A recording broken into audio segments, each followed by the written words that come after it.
आनंद कंद सच्चिदानंद समर्थ सद्गुरु भगवान हनुमंतरायाच्या सानिध्यामध्ये गेल्या 5 दिवसापासून या ठिकाणी आपण एक पत्नी एक वचनी एक बाणी मर्यादा पुरुषोत्तम प्रभू रामचंद्राच्या दिव्य कथेचं गायन करतो आहोत। बघता बघता आमच्या जीवनातले 5 दिवस केव्हा निघून गेले कळालंही नाही। राहेरचा सप्ताह सुरू झाला आणि पाहता पाहता 5 दिवस केव्हा गेले कळालं नाही। सगळं आयुष्य असंच आहे महाराज। आजपासून आम्हाला हुरहुर लागली। आजपासून आमचं मन या ठिकाणी विचलित होतं, कारण गेल्या 5 दिवसापासून तुमचा आमचा सहवास आहे।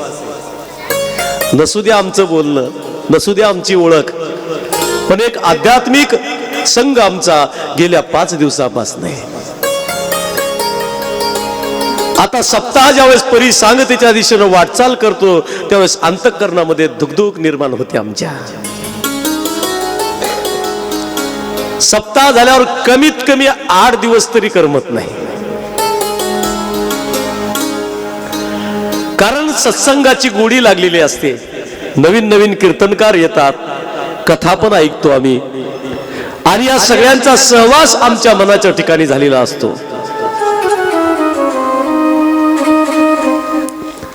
आणि कळत नकळत आमच्या मुखातनं शब्द बाहेर पडतात, सप्ताह झाला आता करमणार नाही, सप्ताह झाला आता काय करायचं। हा सहवास असतो। आणि यावर्षी आपण प्रभू रामचंद्राची दिव्य कथा बघतो आहोत। थोडा प्रभू रामचंद्राच्या जीवनाचा जर अभ्यास केला, आज आपलं भाग्य आहे। कसं भाग्य आहे सांगू का तुम्हाला? आज महादेव कोळी समाजाची पंगत आहे आणि माझा राम आज भिल्लाचा कोळ्याचा उद्धार करण्यासाठी 14 वर्ष वनवासात जात आहे। हा योगायोगी आज या समाजाची पंगत, महादेव कोळी समाजाची पंगत, आणि त्यांचा उद्धार करण्यासाठी प्रभू रामचंद्र वनामध्ये जात आहेत। काय योगायोग आहे कथेचा, कथेचा योगायोग आहे। आपल्या अन्नदानाचा सुद्धा योगायोग आहे। भेटावं लागतं बघा। ज्या दिव्य प्रभू रामचंद्राने सगळ्यांचा सहवास त्या ठिकाणी भोगला, अयोध्येमध्ये राहिले प्रभू, आणि आज प्रभू रामचंद्र सगळ्यांना सोडून निघून जाणार। ज्या गोपिकावर अतीव प्रेम केलं माझ्या प्रभूनं, गोपाल कृष्णानं ज्या गोपाळांवर प्रेम केलं, ज्या यशोदा मातेवर प्रेम केलं, एक दिवस प्रभूच्या जीवनामधला असा आला की सगळ्यांना सोडून प्रभूला जावं लागलं, सगळ्यांना सोडून जावं लागलं। देवाच्या जीवनाचा आम्ही जर चित्रपट बघितला, इतिहास बघितला, अभ्यास केला, तर आमच्याकडे लक्षात येईल की जीवनामध्ये वियोगाचं दुःख हे भगवंताला चुकलं नाही तर आम्हाला काय चुकेल महाराज। म्हणून 5व्या दिवशी दडदड होते आम्हाला। तुमचं सोडा, आमचंच मन या ठिकाणी हुरहुर करतं। तुम्ही म्हणताल महाराज तुम्हाला काय, हे गाव झालं की दुसरं गाव आहे, पण तसं नसतं, लक्षात ठेवा। काही काही गावाच्या विशिष्ट खुणा असतात, काही काही गावाचं विशिष्ट प्रेम असतं, काही काही गावाचा वेगळा सहवास असतो, आणि तो सहवास आम्हाला रात्रंदिवस आठवण करून देतो, लक्षात ठेवा। असं काही नाही उद्या आम्हाला दुसरं गाव आहे, मान्य, आम्ही दुसरीकडे जाणार, कथा करणार, आम्हाला नवीन माणसाची ओळख होणार, नवीन माणसाची भेट होणार, पण आपण दिलेलं प्रेम मरेपर्यंत आमच्या हृदयातून बाहेर जाणार नाही, ही तेवढी सत्यता आहे। मी नेहमी सांगत असतो, माणसं कशी आहेत हे महत्वाचं आहे, माणसाने काय केलं हे महत्वाचं नाही। माणसाचं मन कसं आहे याला महत्व आहे, आणि दिसायला कशी आहेत याच्यापेक्षा असायला कशी आहेत याला महत्व आहे। दिसण्यापेक्षा असण्याला किंमत आहे।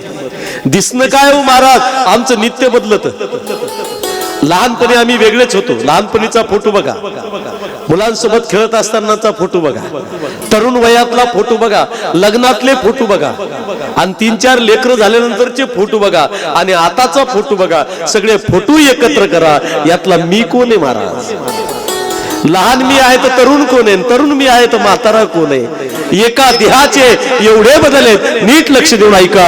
ज्या नश्वर देहाचे एवढे बदल आहेत आमच्या जीवनामध्ये, हा नाशिवंत देह जाणार सकळ, आयुष्य खातो काळ सावधान. हा देह जाणार, मग काय करायचंय महाराज? काय नाही, एकच गोष्ट करायची आम्हाला. जगी जीवनाचे सार घ्यावे जाणून सत्वर. काय करायचंय महाराज? आम्हाला सार घ्यायचंय. जगी जीवनाचे सार घ्यावे जाणून सत्वर. जैसी जाच कर्म तैसे फळ देतो. जैसी जाच कर्म तैसे फळ देतो. जगी जीवनाचे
क्षणिक सुखासाठी आपुल्या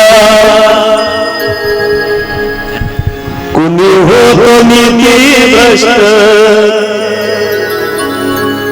कुणी त्यागी जीवन आपुले दुःख जगी करण्या नष्ट.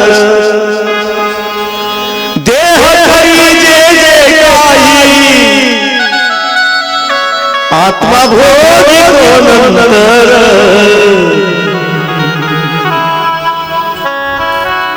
आजही आमच्या हृदयातलं हे भजन जात नाही, हे गाणं जात नाही का? गायलंय कुणी? गायक कोणे? प्रल्हाद शिंदे. मी नेहमी सांगत असतो, माणूस कोणत्या जातीत जन्मला हे महत्वाचं नाही, माणूस कोणत्या मातीत जन्मला हे महत्वाचं आहे. लक्षात ठेवा, जातीपेक्षा माती महत्वाची आहे. आणि याच्यासाठी प्रभू रामचंद्राचं चरित्र आहे. भिल्ल कोळी या सगळ्या समाजाला प्रभू रामचंद्राने एकत्रित केलं. किती जन्माची प्रतीक्षा असेल या लोकांची, विचार करा. हा सगळा समाज एका दोरीत बांधण्याचं काम प्रभू रामचंद्रांनी केलं. त्रास किती आहे महाराज? मी तुम्हाला सांगितलं ना, श्रीकृष्ण परमात्म्याला सुद्धा सगळ्या गोपिकांना सोडून जावं लागलं. काय अवस्था झाली कृष्णाची. गवळ न म्हणते यशोदेला कोठे गवळ न म्हणते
हे भगवंताने तुम्हाला आम्हाला दाखवून दिलं म्हणून 5 दिवस झाले आपल्या कथेला.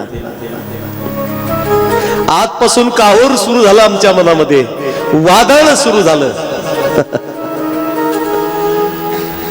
आणि वादळ शमण्याचा एकच मार्ग आहे, रात्रंदिवस प्रभूचं भजन करा. कारण भगवंत उभाय समागत्य तिष्ठंत मानंद कंदम परब्रह्मलिंगम भजे पांडुरंगम. विश्वामित्रासोबत प्रभू रामचंद्र आहेत आणि विश्वामित्रानं सांगितलं चला जनकपुरीच्या ठिकाणी जाऊ. आणि जनकपुरीला गेल्यानंतर शतानंद गुरुजीनं स्वागत केलं. काय प्रसंग आहे बघा. रामाला माहीत सुद्धा नव्हतं की सीतेचं स्वयंवर कसं होतं, कोण कोण येणार होतं, काय येणार होतं. पण गुरु काय करतात, तर गुरु सतत शिष्याचा जो सगळ्यात मोठा पाठीराख आहे, तो सद्गुरु सदशिष्याला सन्मार्गाला घेऊन जात असतो. हे काम विश्वामित्रानं केलं. स्वागत केलं, राहण्याची व्यवस्था केली. आणि शतानंद गुरुजीनं विचारलं हे 2 राजकुमार कोण आहेत. सांगितलं अयोध्येचे राजे दशरथ यांचे हे 2 पुत्र आहेत, राम आणि लक्ष्मण. दिसायला अतिशय सुंदर. देव कसे दिसायला, देवाचं वर्णन संतांनी करावं आणि ते वर्णन आम्ही हृदयात साठवावं. रामाचं वर्णन सुद्धा केलं. काय सुंदर वर्णन आहे. राजस सुकुमार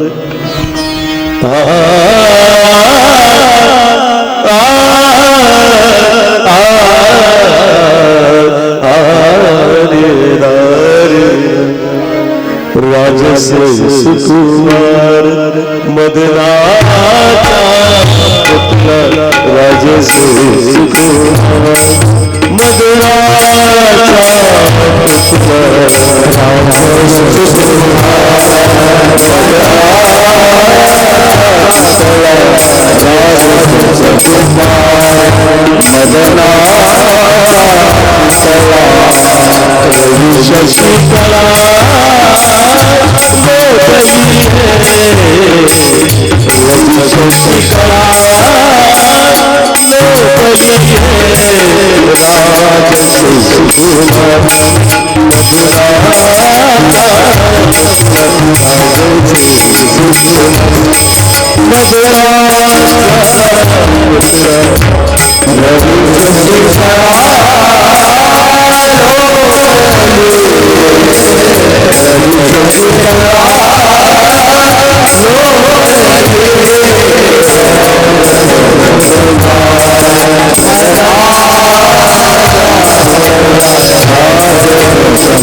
सोन सळा पांघरे पाटोळा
रामचंद्राचं वर्णन आहे. सावळ परब्रह्म आहे ते. आणि गंमत बघा, राम आणि लक्ष्मण यांनी जनकपुरी बघितली. काय आनंद झाला तुम्हाला सांगतो.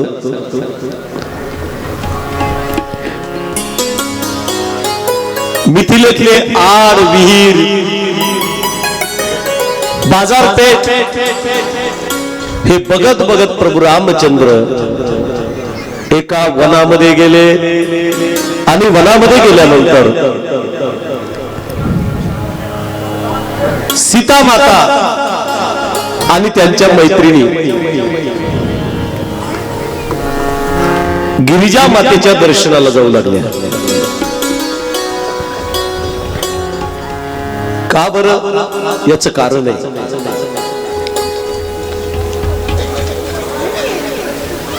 स्वयंवर आहे आणि स्वयंवरामध्ये मॉनिटरचा आवाज आहे. मॉनिटरचा स्वयंवरामध्ये जगदंबेचा आशीर्वाद अत्यंत महत्वाचा आहे. आणि या आशीर्वादासाठी सीतामाई निघाल्या. आणि गंमत बघा, संत तुलसीदासांनी काय सुंदर वर्णन केलंय. प्रभू रामचंद्र आणि सीतामाई या दोघांची एक नजर झाली.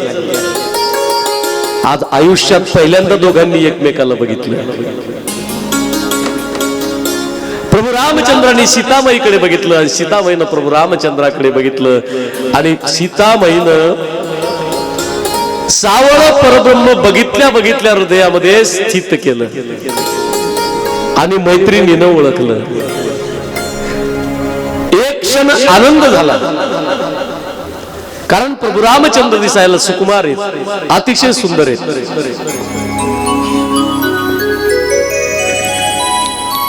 प्रभूकडे पाहिल्यानंतर मनाच्या ठिकाणी आनंद होतो. असे प्रभू आहेत, आनंदाची खान. पण मैत्रीण म्हणली, अगं सीते,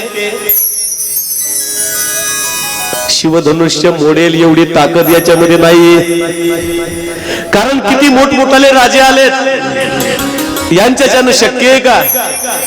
त्यानंतर सीतामाईच्या काळजात धस्कन झालं. पण एक लक्षात ठेवा, मनोमन सीतामाईनं प्रभू रामचंद्राला आपला पती मानला.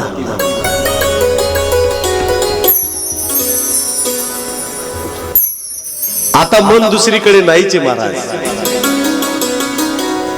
मनामध्ये एकच छबी आहे, ती म्हणजे प्रभू रामचंद्राची. आणि लग्नाच्या अगोदरचं मुलीचं स्वप्न वेगळं असतं. ज्या मुलीचं लग्न राहिलं, लग्नाच्या आधी ती मुलगी स्वप्न रंगवत असते. माझा पती असा असेल, माझा नवरा असा असेल, मला इथं फिरायला नेईल, तिथं फिरायला नेईल, हे खायला नेईल, ते खायला नेईल. किती स्वप्न असतात मुलींचे. आणि तो जर हौसी नसेल तर मिटलं महाराज. 4 ते 5 वर्षाची हौस असते, लक्ष देऊन ऐका. जास्त दिवस नसते. नवरा बायकोचं जगणं कुठपर्यंत असतं सांगू का तुम्हाला?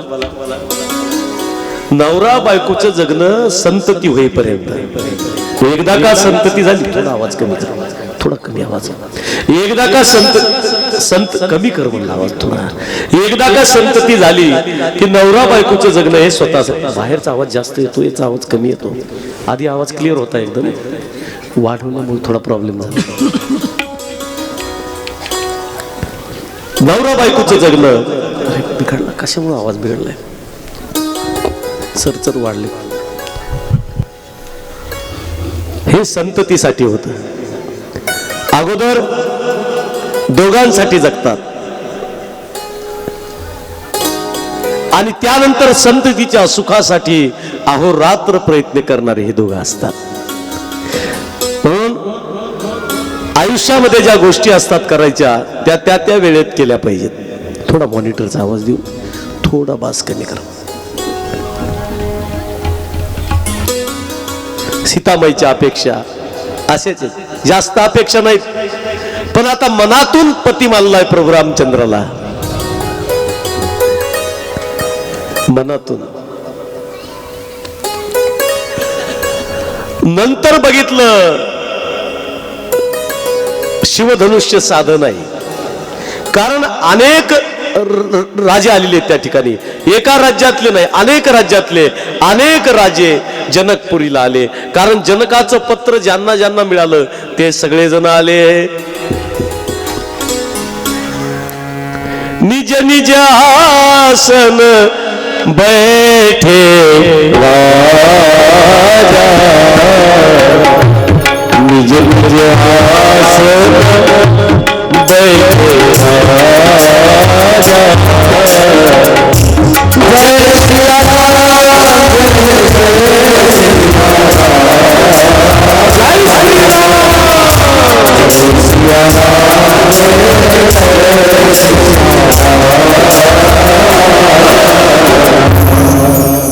वेगवेगळ्या आसनावर वेगवेगळ्या देशांचे राजे बसलेले आहेत. सीताबाईनं सगळ्यांकडे बघितलं, सगळ्यांकडे बघितल्यानंतर पुन्हा धडधड वाढली. का तर राम राजस सुकुमार आहेत आणि हे राजे किती बलवान आहेत, आणि बाकीचे राजे बलवान असल्यामुळं माझ्या मनातली इच्छा पूर्ण होते की नाही. अनेक देशांचे राजे येऊन, आणि गंमत बघा, आकाशातून गडगड गडगड गडगड आवाज आला, विमानात बसून आला. कोण? रावण. बरोबर आहे, कारण त्यावेळेस विमान कोणाकडे होतं? रावणाकडे. आता कुणाकडे? न बोललेलं बरे. विमानात बसून रावण आला. सीताबाईनं पाहिलं आतापर्यंत थोडं बरं होतं, पण आता हा आलाय. मॉनिटर द्या थोडं, हा आलाय आता, म्हणजे बनलेलं काम सुद्धा आता बिघडणार, कारण रावण आलाय. काय करावं? मैत्रिणी म्हणल्या शांत बस, बघू काय होतंय. रावणानं कुणालाच विचारलं नाही, नीट लक्ष देऊन ऐका. रावणाने कुणाला विचारलं नाही धनुष्य तोडू का काय करू का काय, काहीच विचारलं नाही. धनुष्याजवळ गेला आणि शिवधनुष्य उचलण्याचा प्रयत्न केला. शिवधनुष्य उचलण्याचा प्रयत्न केला, हल्लं सुद्धा नाही. जागचं हल्लं सुद्धा नाही. मग रावणानं 20 हात लावले. किती हात होते रावणाला? 20. आणि तोंड किती होते? 10. एक जणांनी मला विचारलं, आष्टीकर महाराज, रावणाला 10 तोंड होते, रावण एका अंगावर कसा झोपत होता? म्हणलं इकडे झोपायच्या वेळेला खड्ड खांदित होता आणि त्याच्यात मुंडके टाकून खुशाल झोपत होता. तुला काही प्रॉब्लेम? ते मला नो प्रॉब्लेम. ते मला कुणाच्या नादी लागावं, पण आष्टीकर महाराजाच्या 10 तोंड होते, याचा अर्थ दशग्रंथी होता. बाहेरचा आवाज जास्त येतोय. दशग्रंथी होता. हाही पाहिजे ना, हा असल्यावर त्याचा काही प्रॉब्लेम होत नाही. नाही ते हे बंद असतं ना, मग ते चालू झालं ना, हे बंद होतं ऑटोमॅटिक. प्रॉब्लेम असा आहे, थोडं पाहिजे असतंय, जास्त नाही.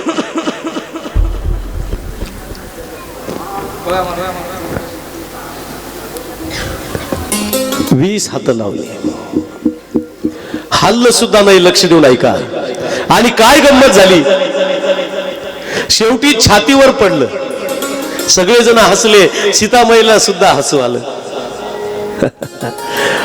हसणाऱ्या सीतामाईकडे रावणानं बघितलं.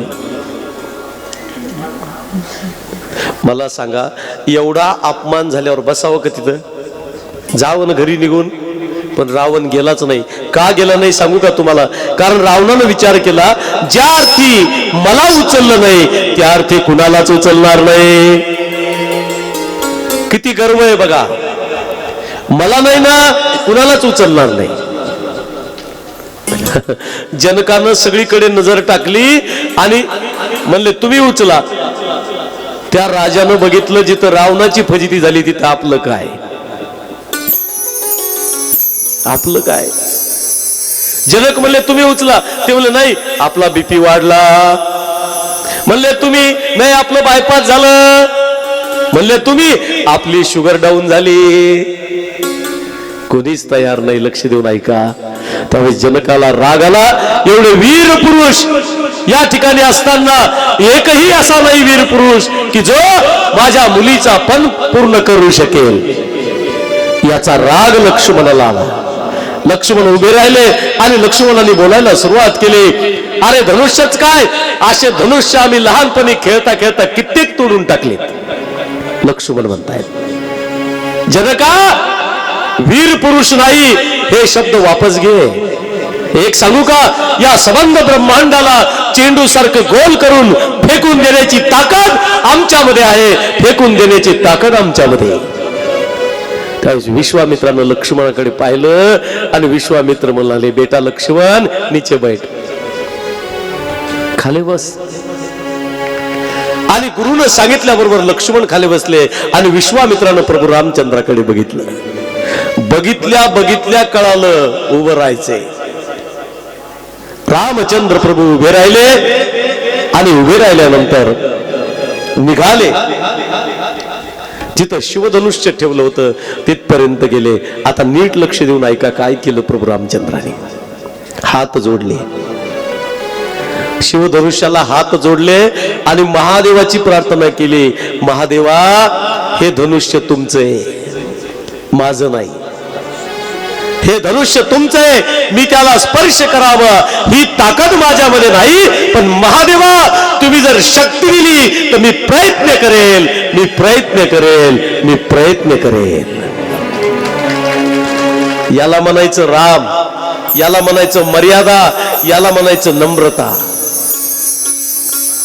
धनुष्य कुणाचे? महादेवाचे. परवानगी कुणाची घेतली पाहिजे? महादेवाची घेतली पाहिजे. नीट लक्ष देऊन ऐका. ज्याच्या घरासमोर फुलाचं झाड आहे त्याला विचारून फुलं घ्या, नाही तर त्याच्या घराचं दार लागलेलं आहे. इकडं तोडणं सुरू आहे आमचं. ती झोपीतून उठायच्या आधी सगळे फुलं गायब. प्रभू रामचंद्राची नम्रता बघा. हात जोडला. महादेवा आपण जर सहकार्य केलं तर मी छोटासा प्रयत्न करतो. याला नम्रता म्हणतात. आणि हात जोडले, 3 प्रदक्षिणा मारल्या. सीताबाई बघत राहिली आणि मैत्रिणी म्हणल्या सीते आता तुझ्या मनातील सगळ्या इच्छा पूर्ण होणार, तुझ्या मनातील सगळ्या इच्छा पूर्ण होणार. सीताबाई लाजली. आता इच्छा पूर्ण होते म्हणल्यानंतर कुणाला नाही. याला मर्यादा म्हणतात. लाजणं ही मर्यादा आहे. म्हणून संसारात लाजलं पाहिजे आणि परमार्थात माजलं पाहिजे हे लक्षात ठेवा.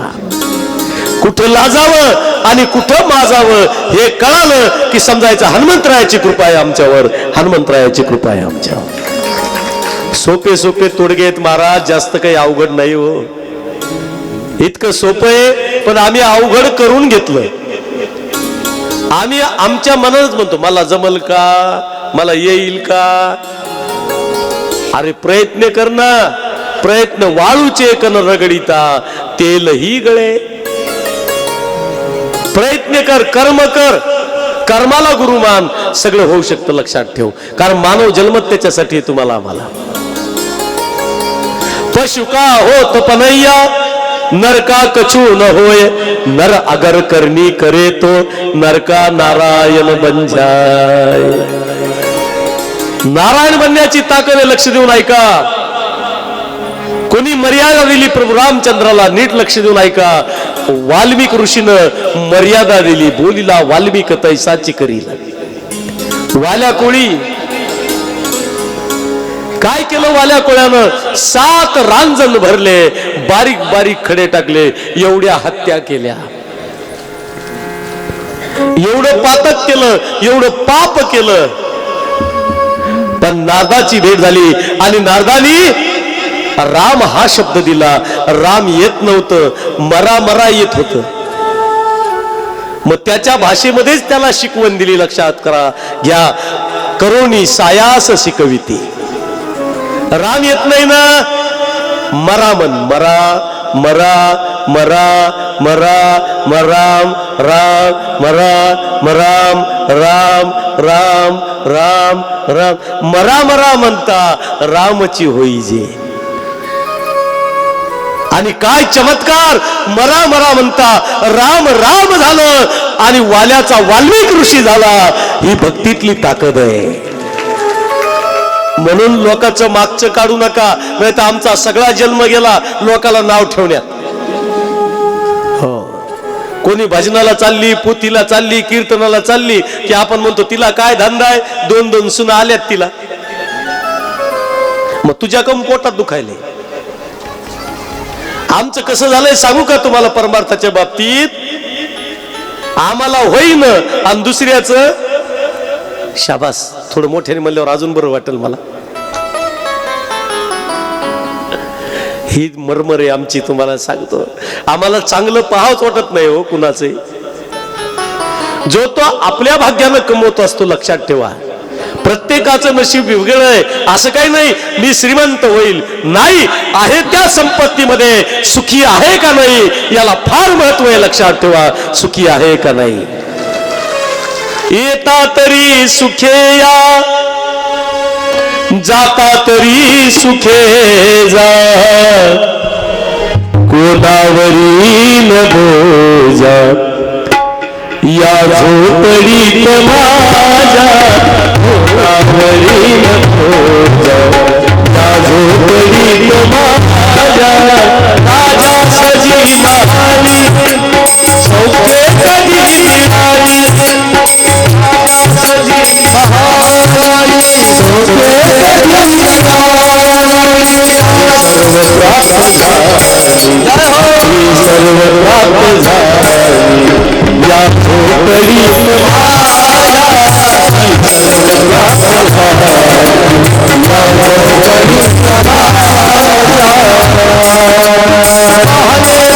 पिछाने कंदील शाबाने.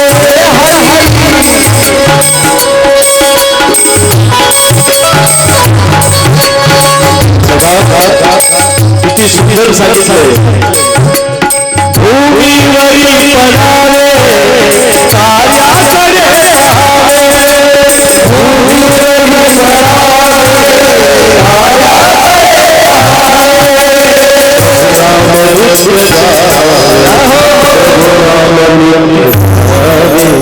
या झोपडीत माझ्या.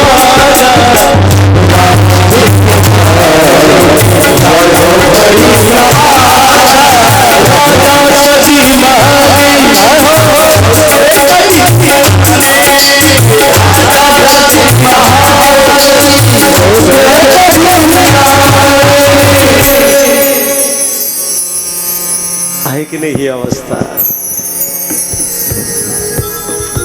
सुख मानण्यावर आहे. तुम्हाला सांगतो, असं सुख शोधायला गेलं तर कुठंच सापडणार नाही. म्हणून संतांच्या माध्यमातून भगवंताचे चरित्र बघा. जीवनामध्ये सुखाची अनुभूती आल्याशिवाय राहणार नाही, सुखाची अनुभूती आल्याशिवाय राहणार नाही. प्रत्येक माणूस चुकीचा पुतळा आहे. कोण म्हणतो चूक होत नाही. असा जगातला एकही माणूस नाही की ज्याची चूक झाली नाही. चूक कुणाची होते, सांगणाराची होते, ऐकणाराची होते, भजन करणाराची होते. चूक कुणाची होत नाही, चूक सगळ्यांचीच होत असते.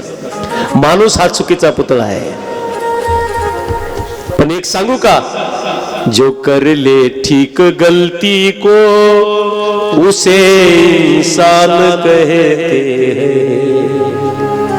चूक झालेली लक्षात यावी आणि लक्षात आलेली चूक सुधारावी. आमचा परमार्थ पूर्ण झाला, आमचा परमार्थ पूर्ण झाला. काही काही माणसाला चूक कबूल करून घेण्याची सवयच नाही, मी चुकलेत नाही. थोडं लहान, थोडा कमी आवाज करा. आणि ज्या दिवशी आम्हाला आमची चूक लक्षात येईल तो दिवस आमचा सुरू झाला म्हणून समजा. पहिला चूक होते नाही अशातला भाग नाही. म्हणून सुख कुठं मानायचंय हे कळालं पाहिजे. ज्याच्याकडे सार्वभौमत्व आहे त्याला सुद्धा दुःख आहे. आज कोण सुखी आहे मला सांगा? सरपंचापासून ते राष्ट्रपतीपर्यंत प्रत्येकाला दुःख आहे. फक्त एकमेकाकडे बघितल्यावर वाटतं तो सुखी आहे. दुरून डोंगर साजरे असतात, लक्षात ठेवा. कुणाच्या घरात भांडण नाहीत, कुणाच्या घरात किटकिटी नाहीत, कुणाच्या घरात वाद नाहीत, प्रत्येकाच्या घरात आहे. इथं आम्ही सांगतो आमच्याही घरात असतो, असं काही नसतंय की महाराजाचं घर आहे म्हणून भांडण होत नसतील का? होतात. शेवटी घर आहे, संसार आहे. पण एक सांगू का, कुणाचं उजेडात आहे आणि कुणाचं अंधारात आहे, पण प्रत्येकाचं सारखंच आहे. फक्त कुणाचं झाकून आहे आणि कुणाचं उघडं होतंय. गरीबाचं तवाच लक्षात येतं, श्रीमंताचं थोडं एवढाच फरक आहे. बाकी काय? जावे त्यांच्या वंशात तेव्हा कळे. ज्याचं त्याचं दुःख ज्याच्या त्याच्या परीने, लक्षात ठेवा. म्हणून दुसऱ्याचा आदर्श घ्या. मी काय सांगतोय? चांगल्या गोष्टी बघा आणि वाईट गोष्टीचा त्याग करा. आमचं झालंय काय? वाईट अनुकरणी करतो आम्ही आणि चांगल्या गोष्टी बाजूला करतोय. ज्यांनी चांगलं केलंय त्याच्याकडे बघा, ज्यांनी वाईट केलंय त्याच्याकडे बघू नका. वाईटाकडे कशाला बघायचंय? चांगल्याकडेच बघा ना. म्हणून परमार्थाची सुरुवात अत्यंत कडू आहे. कटू आहे परमार्थ. परमार्थ इतका सोपा नाही महाराज. जे परमार्थाच्या मागे लागले त्यांना माहित आहे परमार्थामध्ये किती काटे आहेत. आणि हे काटे सहन करत करत पुढे जावं लागत असतंय. पैसाच म्हणजे सर्व सुख नाही, तुम्हाला सांगतो. आणि आज अशी परिस्थिती आहे, तुम्हाला सांगतो, कलियुगातली. तोंडातून मागेल तितके लोक पैसे देतात. हो, तोंडातून मागेल. समाजाकडे काही चूक नाही. समाज आज प्रत्येकाला स्वतःच्या हातावर घेतोय, प्रत्येकाला डोक्यावर घेऊन नाचवतोय. समाजाचा दोषच नाही. मग जिम्मेदार माणसाचं कर्तव्य काय आहे? आमच्यासारख्या कथाकाराचं कर्तव्य सांगतो मी तुम्हाला. कथाकारानं समाजाचं कल्याण होईल या शब्दामध्ये समाजाला मार्गदर्शन करावं आणि समाजाचं कल्याण करावं, ही जबाबदारी आमची आहे. दोन हसायच्या, दोन प्रेमाच्या गोष्टी सांगून नाही बाबा. समाजाचं कुठं ना कुठं काही ना काहीतरी परिवर्तन झालं पाहिजे. ज्या अर्थी समाजाचा आम्ही खातोय, ज्या अर्थी समाज आम्हाला पैसा देतोय, ज्या अर्थी समाजाच्या एक एक या पैशावर, घामाच्या पैशावर आमचं कुटुंब मोठं होतंय, आमची सुद्धा जबाबदारी आहे. समाजाला योग्य न्याय मिळाला पाहिजे, योग्य न्याय मिळाला पाहिजे.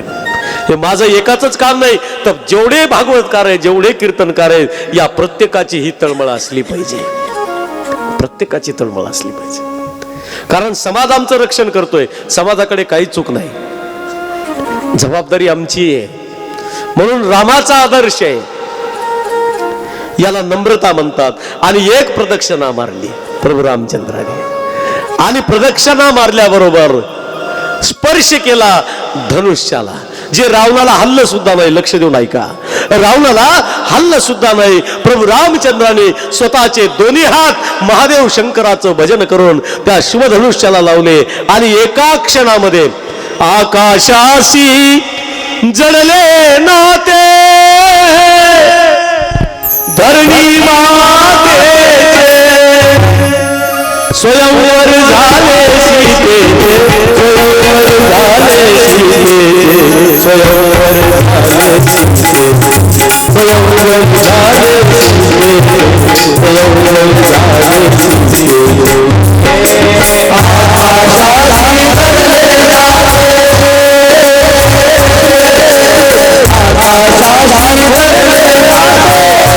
आकाशाशी जडले नाते,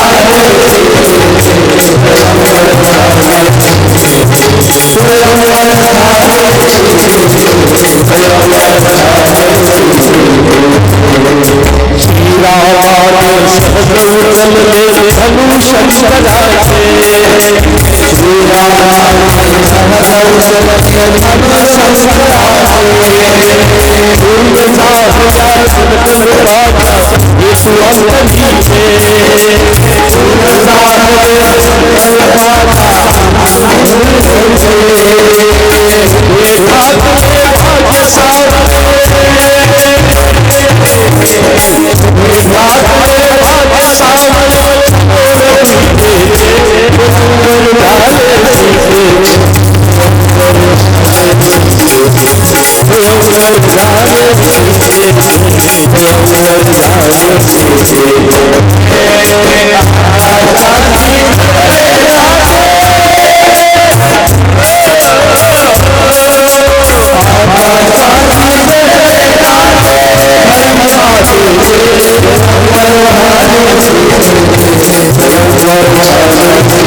आवाज झाला आणि सगळ्या मिथिलेला आनंद झाला, टाळ्यांचा गडगडाट झाला आणि सगळीकडे आनंदी आनंद आहे मिथिलेला. लागली सीता स्वयंवराला, लागली सीता स्वयंवराला, पाहुणी रघुनंदन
दादा छान. लाजली सीता स्वयंवराला,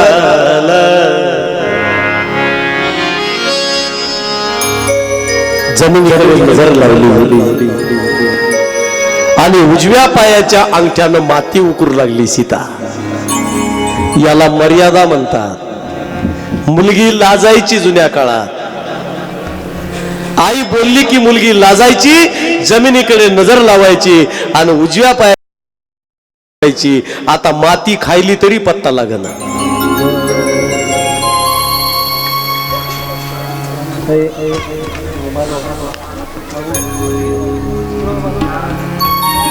आनंद झाला सगळ्यांना.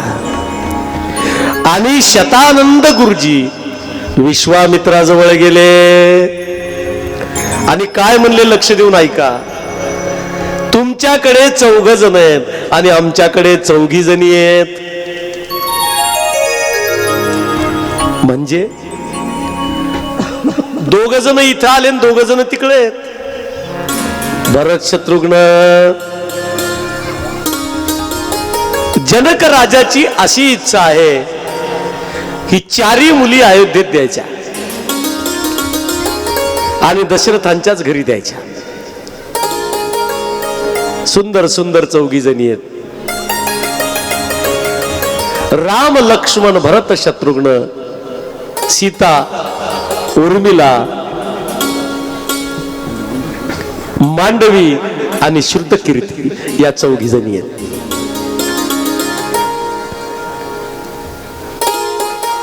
म्हणाले पत्र लिहा आणि दशरथ राजांना पाठवा. त्यांची परवानगी असेल आम्हाला काही हरकत नाही. हो की नाही रामा? प्रभू रामचंद्रांनी नजर खाली लावली. सद्गुरूंच्या समोर कसं वागावं हे कळालं पाहिजे. गुरुच्या जवळ गेल्यावर गुरुला आपला परिचय द्या. गुरुला विचारू नका मला ओळखलं का. आणि गुरुचं दर्शन आणि आईचं दर्शन, संताचं दर्शन कसं करावं हे लक्षात ठेवा. आईच्या उजव्या पायाच्या अंगठ्याचं दर्शन करा. मातृधारा आहे.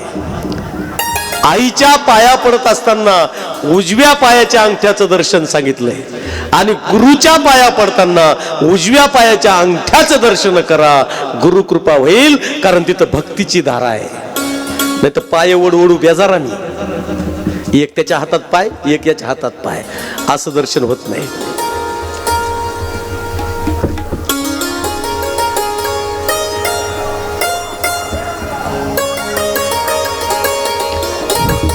असं दर्शन नाही होत. कळालं पाहिजे काय केलं पाहिजे काय नाही. किती नम्रता आहे. रामाचं चरित्र पूर्ण नम्रतेचं चरित्र आहे. कृष्णाकडून माधुर्य घ्यायचं आणि रामाकडून मर्यादा घ्यायची. दोन्ही देव आपलेच आहेत.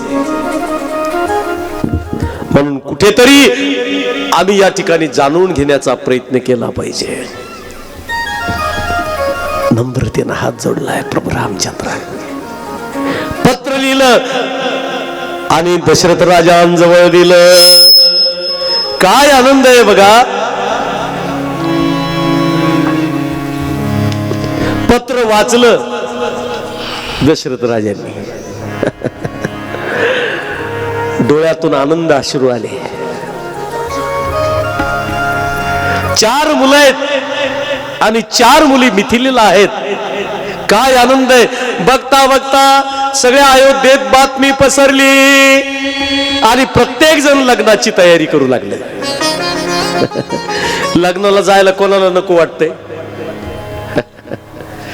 कोणतंही वाहन असू द्या, ट्रॅक्टर असू द्या, टेम्पो असू द्या, जीप असू द्या, लग्नाला जायचं म्हणलं की काय तयारी असते तुम्हाला सांगतो. 8 वाजता कोणती साडी नेसायची, 9 वाजता कोणती साडी नेसायची, 11 वाजता कोणती साडी नेसायची, 12 वाजता कोणत्या रंगाची, सगळं गाठून असं भरून घेतो आम्ही गच्च लग्नाला. आणि रात्रीचं लग्न असल्यावर मुलीला सकाळी पाठवतात. काही काही वराडणी झोपलेले असतात. मला खरं सांगा एवढ्या रात्री रडू येतं का? चला ग मुलगी चालली ना, चला उठा. काही काही वराडणी इतक्या हुशार असतात, झेंडूबाम जवळच घेऊन झोपत्यात.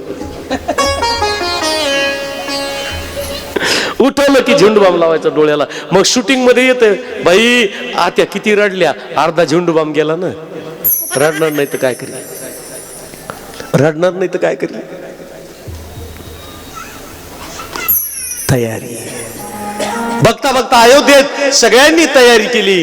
जे अपंग होते, वयोवृद्ध होते, त्यांच्या डोळ्यातून पाणी येऊ लागलं. अरे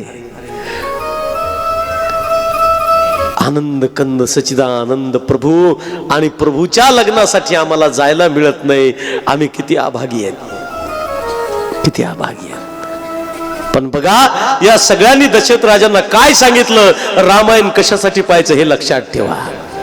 हे सगळेजण एकत्रित झाले आणि एकत्रित होऊन यांनी दशरथ राजांना सांगितलं, राजे साहेब आम्हाला येता येत नाही, तुम्ही लग्न करून या, तोपर्यंत सगळी अयोध्या आम्ही सजवून ठेवतो, आम्ही सगळी अयोध्या सजवून ठेवतो, आम्ही सगळी अयोध्या सजवून ठेवतो. ज्याला जे जमतं त्यांनी ते केलं पाहिजे. आपल्या घरात काही म्हातारी माणसं असतात ना, ते म्हणतो, मला स्वयंपाक नाही जमत, पण भाज्या चिरून देते, काही ना काहीतरी करून देते. मग ज्याला जे येतं त्यांनी ते करावं, ती प्रभूची सेवा आहे. किती आनंद झाला असेल दशरथ राजांना. जसा राजा आहे तशी प्रजा आहे. काय आनंद आहे. म्हणून राम राज्याची आमच्या जीवनामध्ये नितांत गरज आहे. आणि बघता बघता आमचा हिंदुस्थान राम राज्याकडे वाटचाल करतो आहे. बघता बघता वाटचाल करतो आहे. राम येणार 22 तारखेला. आम्ही आनंद लुटणार. बाकीच्या गोष्टी द्या सोडून. आम्हाला बाकीच्या कुठल्याही गोष्टीची काही देणं घेणं नाही. आम्ही अध्यात्माच्या वाटेनं वाटचाल करतो आहोत. आम्हाला आमचा प्रभू महत्वाचा आहे. बाकीच्या गोष्टी आमच्या जीवनामध्ये गौण आहेत. आमच्या जवळ सगळे सारखे आहेत.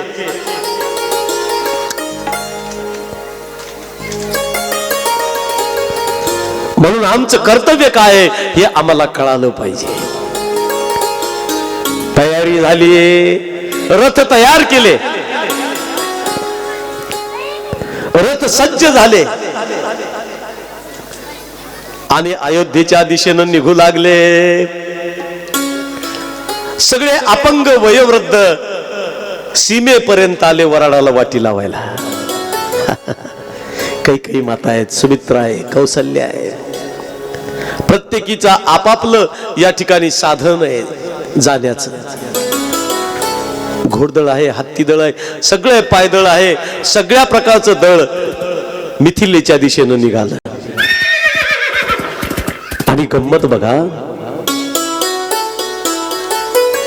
मिथिलेच्या सीमेवर सगळं वराड आल्याची बातमी जनक राजाला कळाली. शतानंद गुरुजी जनक राजे स्वागत करण्यासाठी गेले. आता नीट लक्ष देऊन ऐका. स्वागत करण्यासाठी गेले आणि स्वागत करता करता दशरथ राजे यांनी जनकाचे पाय पकडले. लक्षात ठेवा, मुलीचा बाप मुलाचे पाय पकडत होता, पण रामायणानं काय दाखवलं आम्हाला? दशरथ राजे जनकाच्या पाया पडतात का? त्यावेळेस दशरथ राजानं सांगितलं, तुमच्याकडे मुली आहेत, तुम्ही भाग्यवान आहात. तुमच्याकडे मुली आहेत, तुम्ही भाग्यवान आहात. कारण कन्यादाना इतकं श्रेष्ठ दान कोणतं नाहीये. थोडा दान करा. कन्यादाना इतकं श्रेष्ठ दान कोणतं नाही. आणि आपण विचार केला आमच्या घरात मुली देण्याचा, याच्या इतकं भाग्य आमचं कोणतं असेल. वराड सगळ्या प्रकारचं आलं.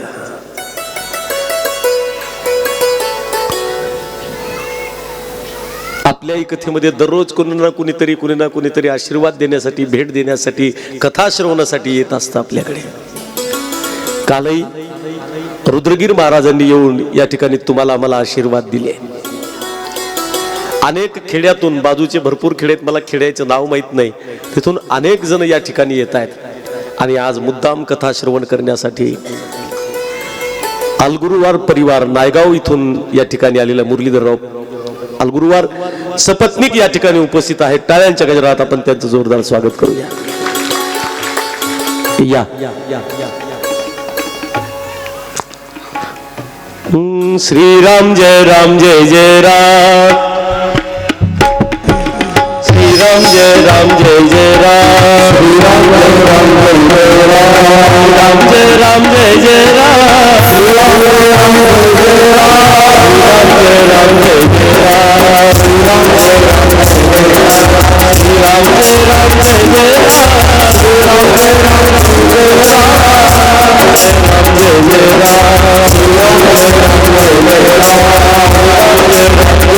मत बघा, 2 महिने वराड होत. किती महिने? जनकपुरीला, मिथिलेला 2 महिने वराडी होते राहायला.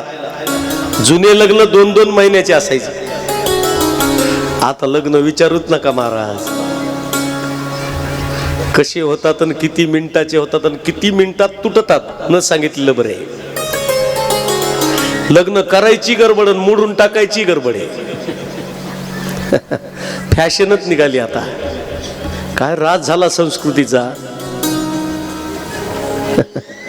2 महिन्यामध्ये एक पदार्थ डबल नाही, रोज नवीन नवीन पदार्थ. किती तयारी असेल लग्नाची. अहो 2 पाहुणे आमच्या घरी यायचे. बायको म्हणते कोणत्या हॉटेलचा स्वयंपाक आणणार.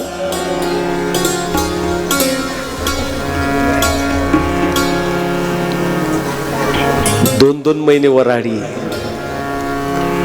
एकमेकांच्या दिल्ली गा ओळख, सगळ्यांची एकमेकाशी भेटणं, दाट परिचय झाल्याशिवाय लग्नच लावित नव्हते जुन्या काळात. पूर्ण परिचय झाला पाहिजे. आणि अजून एक गोष्ट सांगतो तुम्हाला, मुलगा आणि मुलगी कधी बघायचा प्रश्नच नव्हता. मायबापानं जिथं ठरवलं तिथं लग्न व्हायचं. आणि अजून सांगू का तुम्हाला, मायबापानी ठरवलेलं लग्न शेवटपर्यंत मोडत नव्हतं. ही ताकद होती, लक्षात ठेवा त्यांच्यामध्ये. दिसायला कसे आहेत याला महत्व नाही. काही काही वेळेला व्हायचा विजोड. बायको 6 फूट असायची, नवरा 3.5 फूट असायचा. या गोष्टी घडल्या, पण संसार झाला ना. संसाराला बट्टा लागला का? नाही लागला. आमच्या म्हातारीची बायको 2 वर्षांनी मोठी. आता लक्षात नाही आलं त्या काळात. झालं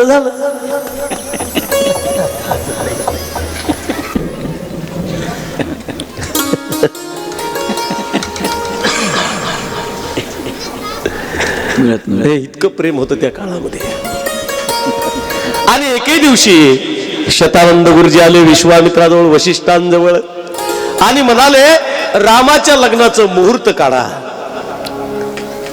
नीट लक्ष देऊन ऐका, रामायणातले एक एक शब्द महत्वाचे आहेत. रामाच्या लग्नाचं मुहूर्त काढा. त्यावेळेस वशिष्ठ मुनी म्हणाले, ज्या दिवशी राम लग्न करील तोच मुहूर्त चांगला आहे, तोच मुहूर्त चांगला आहे. रामाच्या लग्नाचं काय मुहूर्त काढायचं आहे. म्हणून लग्नाची तयारी झाली, लग्न लागलं. आणि आनंद बघा, छोट्याच्या सीतामाई आहेत आणि सीतामाईला कौशल्याच्या मांडीवर बसवलं. सुनैना सीतेच्या आईचं नाव आहे. मांडीवर बसवलं आणि सीतामाईच्या मस्तकावर हात ठेवला आणि सांगितलं, बाई आजपासून हीच तुझी आई. सीतेला सांगितलं, आजपासून ही तुझी आई, सासू नाही. लक्ष देऊन ऐका, आज फक्त फॅशन आहे सासूला आई म्हणायची, पण आईसारखं वागवल्या जात नाही. मला तर भीती वाटते, सासूला आई म्हणतील, मला जर दादा म्हणली तर मी कुठं जाऊ.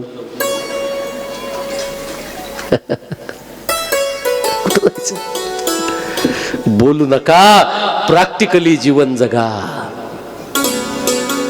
प्रॅक्टिकल काहीतरी असलं पाहिजे जीवनामध्ये जगण्याचं. मी तर म्हणतो, बोलण्यामध्ये आणि वागण्यामध्ये 10% जर फरक असला तर जमतो.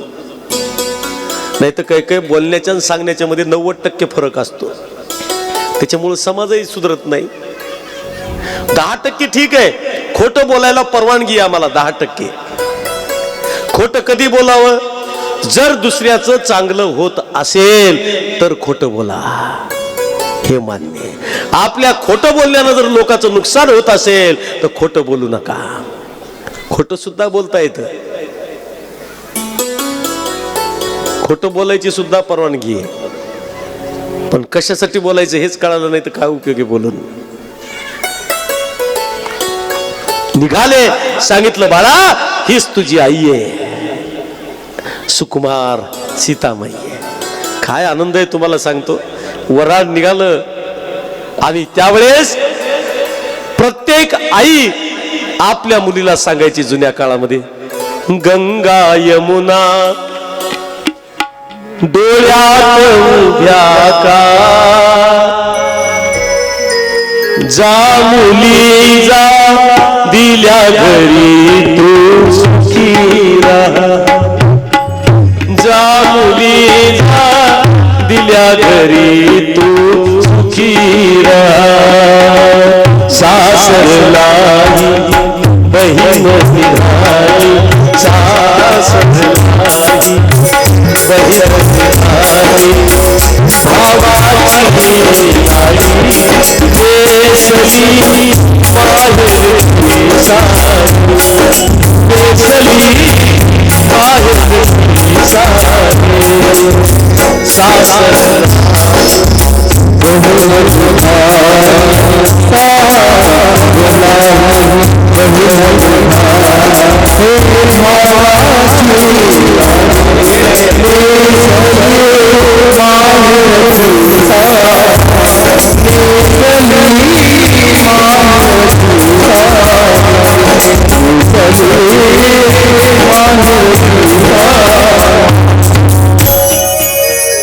एकच लक्षात ठेवा, दिल्या घरी तू सुखी राहा. एकदा आईनं सांगितलं की मरेपर्यंत मुलगी तक्रार करायची नाही. रामायणाच्या निमित्तानं, रामकथेच्या निमित्तानं तुम्हाला सांगतो एक गोष्ट. मुलीचा संसार बिघडवण्यामध्ये आजकाल सगळ्यात जास्त कुणाचा हात आहे तर फक्त तिच्या आईचाच. लक्षात ठेवा, आईची शिकवण चांगली नाही मुलीला. आई म्हणते जा बघ सासू कशी आहे बघ, सासरा कसा आहे बघ, धीर कसा आहे बघ, ननंद कशी आहे बघ, बैलोबा कसा आहे बघ. आई सांगते मुलीला. खोटं सांगत नाही मी तुम्हाला, खोटं सांगत नाही मी तुम्हाला. आणि आई सांगते मुलीला, थोडं काही कमी जास्त असेल तर मला कॉल कर, नाही तुला वेगळं काढलं तर मला काही म्हण. अशी शिकवण जर घरात असली तर कोणत्या मुलीचा संसार चांगला होईल. सगळ्या माईनं विचार करायला पाहिजे, कोणत्या मुलीचा संसार चांगला होईल. आमची जबाबदारी द्या ढकलून, काही होत नाही, बिनधास्त. आणि तिला स्पष्ट सांगा कोणतीही तक्रार माहेरी करायची नाही. बरोबर जगते का नाही बघा. इथं बसलेल्या कितीतरी महिला आहेत ज्यांच्या मायबापानं कधीच त्यांना वाईट मार्गदर्शन केलं नाही. आणि इथल्या महिला तुम्हाला खोटं सांगत नाही, अनेक महिला अशा आहेत की ज्यांनी या क्षणापर्यंत आपल्या मायबापाला तक्रार करून कधी त्रास दिला नाही, तक्रार करून कधी त्रास दिला नाही. याला जगणं म्हणतात. लक्षात ठेवा, याला जगणं म्हणतात. अरे दुसऱ्याला त्रास देऊन का जगताय तुम्ही. एक तर तेही त्रासामध्ये, तुम्ही त्रासामध्ये. कुठंतरी ऍडजस्टमेंट करा, कुठंतरी जुळवून घ्या. दोन परिवार एकत्र आले आणि निघाले. अयोध्येमध्ये मोठं स्वागत झालं, लग्नाचा थाट स्वागत झालं. अपंग वृद्धांनी सगळ्यांनी मिळून प्रभू रामचंद्राचं जोरदार स्वागत केलं. तुम्हाला सांगू का, अयोध्येतल्या प्रत्येक घरावर जिथं जाता येईल. आणि तुम्हाला सांगतो, अहो पशूंना सुद्धा मदत केली अपंगाला. जे घोडे होते, हत्ती होते, जे नगरामध्ये राहिलेले, त्या सगळ्यांनी मदत केली. आणि वराड येईपर्यंत सगळी झगमग अयोध्येच्या ठिकाणी निर्माण केली. आणि अयोध्येचा राजा दशरथ यांनी अयोध्येकडे बघितलं आणि मनाच्या ठिकाणी आनंद झाला. माझी प्रजा अपंग वृद्ध असून सुद्धा आज प्रभू रामचंद्राचं स्वागत करते, याचा मला अभिमान आहे. आणि हे खरं माझं राज्य आहे, हे खरं माझं राज्य आहे. म्हणून राज्यकर्त्याची जबाबदारी, नीट लक्ष देऊन ऐका, राज्यकर्त्याची जबाबदारी आहे. जो प्रजेचं हित करील तोच राजा आहे. जो स्वतःच घर भरतो तो राजा नाही, तर तो राजकारणातला धंदेवाईक आहे. लक्षात ठेवा, तो राजकारणातला धंदेवाईक आहे. आम्हाला धंदेवाईकाची गरज नाही. खाणं, आमचा खाण्यालाही विरोध नाही, पण काहीतरी 10%, 15%, 20% तरी प्रजेचं या ठिकाणी हित बघा. आज बाकीचे देश कुठल्या कुठे गेलेत, आम्ही का मागेत, याचं कारणच हे. आजपर्यंत आम्ही आमचा देश लुटत गेलो. लक्षात ठेवा. आणि सार्वभौमात्वानं एका ठिकाणी नांदणारा कोणता देश असेल जगाच्या पाठीवर तर फक्त हिंदुस्थान आहे, फक्त हिंदुस्थान आहे. आणि हिंदुस्थाननं क्रांती काय केली. मजहब नहीं सिखाता, मजहब नहीं सिखाता, आपस में बैर रखना मजहब नहीं सिखाता, आपस में बैर रखना. हिंदू है वतन है हिंदुस्तान.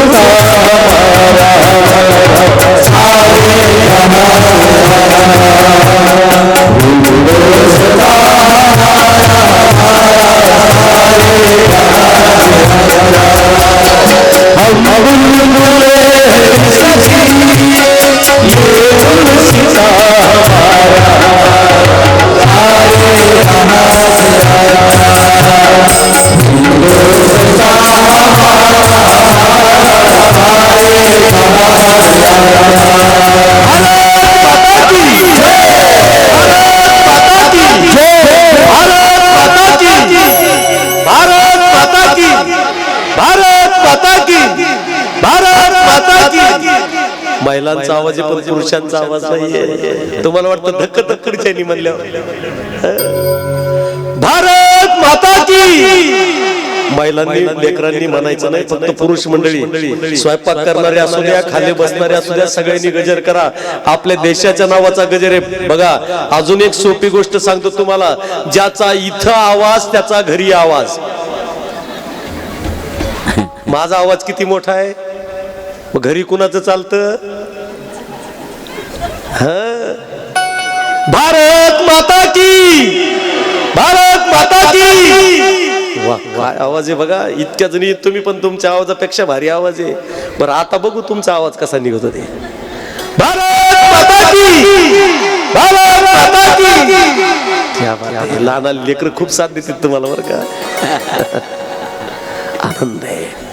ही आमच्या भारताची संस्कृती आहे, जी प्रभू रामचंद्राच्या काळात होती तीच हिंदुस्थानामध्ये टिकून राहिली. लक्षात ठेवा.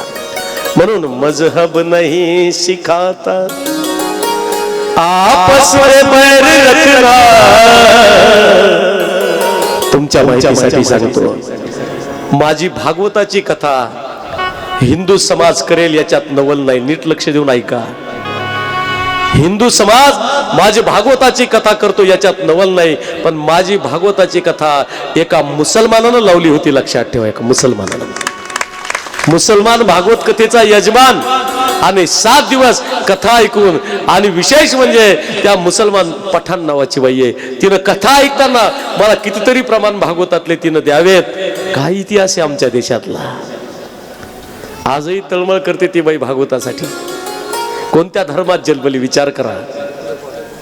भजन पाठ, अभंग पाठ बसून प्रमाण देते मला. ती माईक द्यावा लागतो मला तिच्याकडे, आणि माझ्या परिसरामध्ये कुठेही भागवत असू द्या आवर्जून कथा ऐकायला येते ती. तळमळ इथपर्यंत येण्याची, पण वय खूप झालंय. 80-82 वर्षाचं वय आहे. म्हणून संस्कृती काय आहे ती जतन करा. म्हणून तुकडोजी महाराज म्हणले, माणूस द्या मज माणूस द्या. एक जण म्हणला, तुकडोजी महाराज इतके कोटी माणसं आहेत आपल्या देशातला, कोणताही घ्या. त्यावेळेस तुकडोजी महाराजांना सांगितलं, ही माणसासारखी दिसतात पण माणसं नाहीत, मला माणसं पाहिजे. म्हणून माणसासारखं दिसू नका. चेहऱ्यावर कधी प्रसन्न भाव पाहिजे. माणसाचा चेहरा कसा पाहिजे, एकदम फ्रेश. नाही तर काय काय जणांचे तोंड बघा, कधी थोबाडावर 12 वाजलेली, नीट आणावं त्याला. सोन्यासारखा जन्म दिला देवानी, आणि तुला करमत कसं नाही. इतकं चांगला देह दिला देवानी. रामाने मस्त राहिलं पाहिजे. अरे दुःख कुणाला नाहीत, अरे दुःख देवाला चुकले नाहीत. म्हणून कशाला बघताय दुःखाकडे. एक एक वाट मोकळी करा आणि पुढे पुढे पाऊल टाका. आमच्या जीवनामध्ये चांगला अनुभव आल्याशिवाय राहणार नाही, चांगला अनुभव आल्याशिवाय राहणार नाही. म्हणून विसरत जा.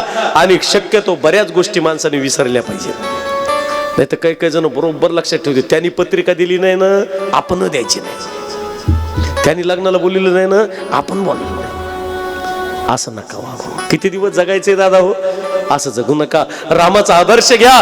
उद्या तुम्हाला विचारतील लोक, आपल्या राहेरमध्ये तुमचे पाहुणे मंडळी, बाजूचे गावकरी तुम्हाला विचारतील, आष्टीकर महाराजांची रामकथा तुम्ही ऐकली, आष्टीकर महाराजांनी रामकथेत काय सांगितलं. फक्त एकच गोष्ट सांगा, आष्टीकर महाराजांनी आम्हाला रामकथेत सांगितलं, प्रत्येकाशी सौजन्याने वागा, प्रभू रामचंद्राची कृपा झाल्याशिवाय राहणार नाही. आणि हे सारे रामायणाचं. खूप कथाकार येतील, माझ्यानंतरही बरेच जण येतील तुमच्या गावामध्ये, बरेच जण मार्गदर्शन करतील. नाही अशातला भाग नाही. पण आम्हाला काय घ्यायचं हे आम्ही ठरवायचं. काय घ्यायचं आमचं खरं सांगतो तुम्हाला, माझं हे क्षेत्रच नव्हतं. मला नोकरी होती, माझं शिक्षणही चांगलं झालं, हे क्षेत्र माझं नव्हतं. पण पहिल्यापासून वयाच्या 5व्या वर्षीपासून हरिपाठ, त्या ठिकाणी काकडा याचं व्यसन होतं. व्यसन कशाचं होतं, नामचिंतनाचं व्यसन होतं. आणि 5व्या वर्षी काकडा पाठ, हरिपाठ पाठ, वयाच्या 5व्या वर्षी मी 300-400 लोकांसमोर गळ्यात विना घालून हरिपाठ करायचो. पाठांतर होतं सगळं लहानपणी. ही पाया पक्का होता, लक्षात ठेवा. म्हणून त्या पायानं मला भरकुटू दिलं नाही. आज 1,00,000-1.5 लाखाचा पगार माझ्या पोटी असला असता, नोकरी केली असती. पण नाही, ही धुरा, ही पताका, धर्माची पताका. आणि या सगळ्यांमध्ये जर पुण्याई कुणाची असेल तर माझ्या मायबापाची पुण्याई आहे, ती कामी आली. समाज एकादुरीत मी बघा ना, संबंध भारतात फिरतो, मला खूप आनंद होतो सांगताना. माझ्या डोळ्यात पाणी पण येतं, खूप आनंद होतो. भारताच्या कान्याकोपऱ्यामध्ये फिरलो, मराठी हिंदी भाषा. तुम्हाला सांगितलं मी मला किती भाषा येतात. एवढ्या भाषेमध्ये कथा केल्या मी.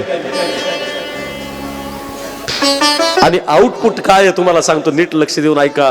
महाराष्ट्रातल्या कोणत्याही जिल्ह्यात जा, आमची वाट पाहणारा समाज आम्ही निर्माण केला. ही सगळ्यात मोठी पावती, लक्षात ठेवा, ही सगळ्यात मोठी पावती आहे. असं कधीच वाटणार नाही रात्री 12 वाजता फोन करू द्या, 1 वाजता फोन करू द्या, प्रत्येक माणूस आमचं स्वागत करतो. लबाड एकही बोलत नाही. याचं कारण आहे, कारण अनुभव तसा आहे प्रत्येकाचा. अनुभव तसा आहे. मी 20-20, 25-25 हजाराचे कीर्तन बुडवून तुमच्या गावात राहतोय. जाता आला असतं मला, 3ला संपते कथा, 5 तासात मी जाऊन पोहोचलो असतो, कीर्तन करून पुन्हा वापस आला असतो. पण एवढी दगदग, एवढी मरमर कशासाठी करायची? आज रात्री आलो असतो मी, सकाळी 3-4 वाजता आलो. कथेवर परिणाम होतो नाही? कसा होत? जागरण झाल्यावर, कीर्तन करून आल्यावर कथेवर परिणाम होतो, आवाज बिघडतो. मग इथं 3-4, 3.5 तासाच्या कथेसाठी तुम्ही आम्हाला बोलवलंय. मग जर मी माझा प्रत्येक वेळेस व्यवहार बघू तर तुमची सेवा कोणती करणार, विचार करा. म्हणून त्या सगळ्या गोष्टीचा त्याग करून आम्ही हनुमंतरायाच्या समोर तुम्हाला अंतःकरणातून कथा सांगतो. ही आमच्या कथेची पावती आहे, लक्षात ठेवा, ही आमच्या कथेची पावती आहे. पैसा कमवायला काय, आज न उद्या पैसा किती कमवला तरी न्यायचं कुठं, ठेवायचं कुठं, विचार करा. म्हणून जबाबदारीनं काम करा. माझा आग्रह काय आहे तुम्हाला, ज्याच्यावर जी जबाबदारी आली त्यांनी ते जबाबदारीनं काम करा. आमच्यावर भगवंताची कृपा आहे, ते आम्ही केलं पाहिजे.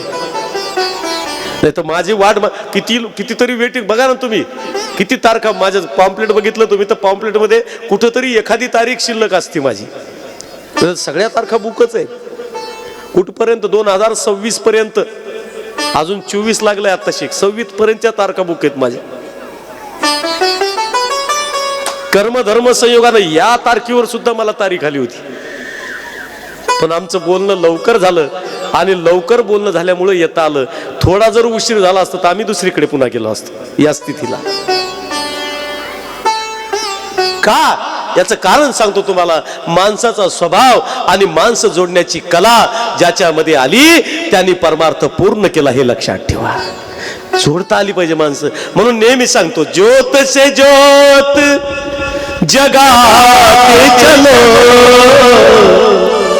ज्योत से ज्योत जगाते चलो, प्रेम की गंगा बहाते चलो, प्रेम की गंगा बहाते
हेच करायचं महाराज, आम्हाला बाकी काही करायचं. स्वागत झालं आणि दशरथ राजे आरशाच्या समोर उभे राहिले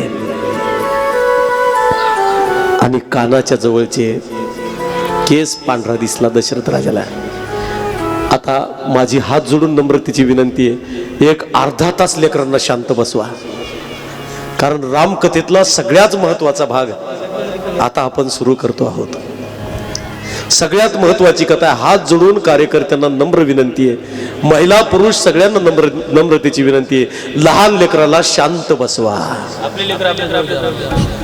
आपापली लेकरं जवळकडे बघितलं आणि चेहऱ्याकडे बघितल्यानंतर कानाच्या पाळी जवळचा एक केस पांढरा झाला, एक केस.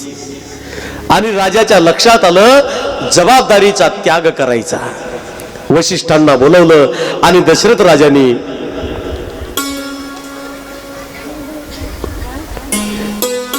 रामाला राज्याभिषेक करायचा हा प्रस्ताव मांडला.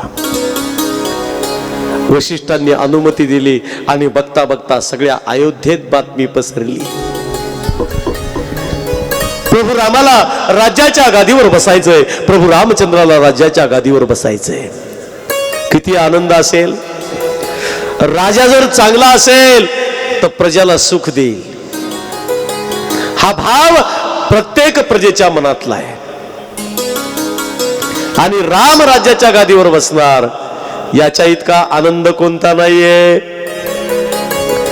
सगळी तयारी सुरू झाली. बघता बघता सगळीकडे बातमी पसरली आणि याच कालावधीमध्ये 33 कोटी देव घाबरले. मला राम राज्याच्या गादीवर जर बसला, भिल्ल कोळी साधू संत यांचं रक्षण कोण करील? आणि मुख्य म्हणजे पापी दुराचारी वृत्ती अहंकारी वृत्तीचा नाश कोण करील? म्हणून सगळे देव विष्णू भगवंताकडे गेले. म्हणाले उद्या राम प्रभू राज्याच्या गादीवर बसतोय. जर राम राज्याच्या गादीवर बसला तर प्रजेचं कसं होईल? साधू संतांचं रक्षण कोण करेल? भिल्ल कोळी समाजाचं रक्षण कोण करेल? आणि अनेक जन्मापासून प्रतिष्ठित असलेला हा समाज आहे.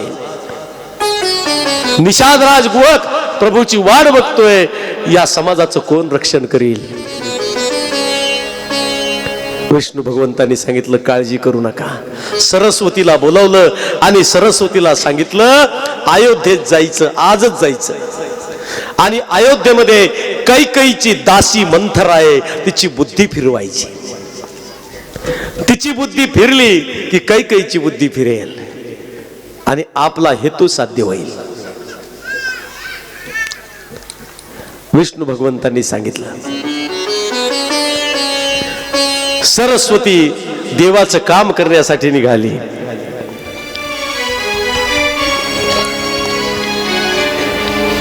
मंद बुद्धी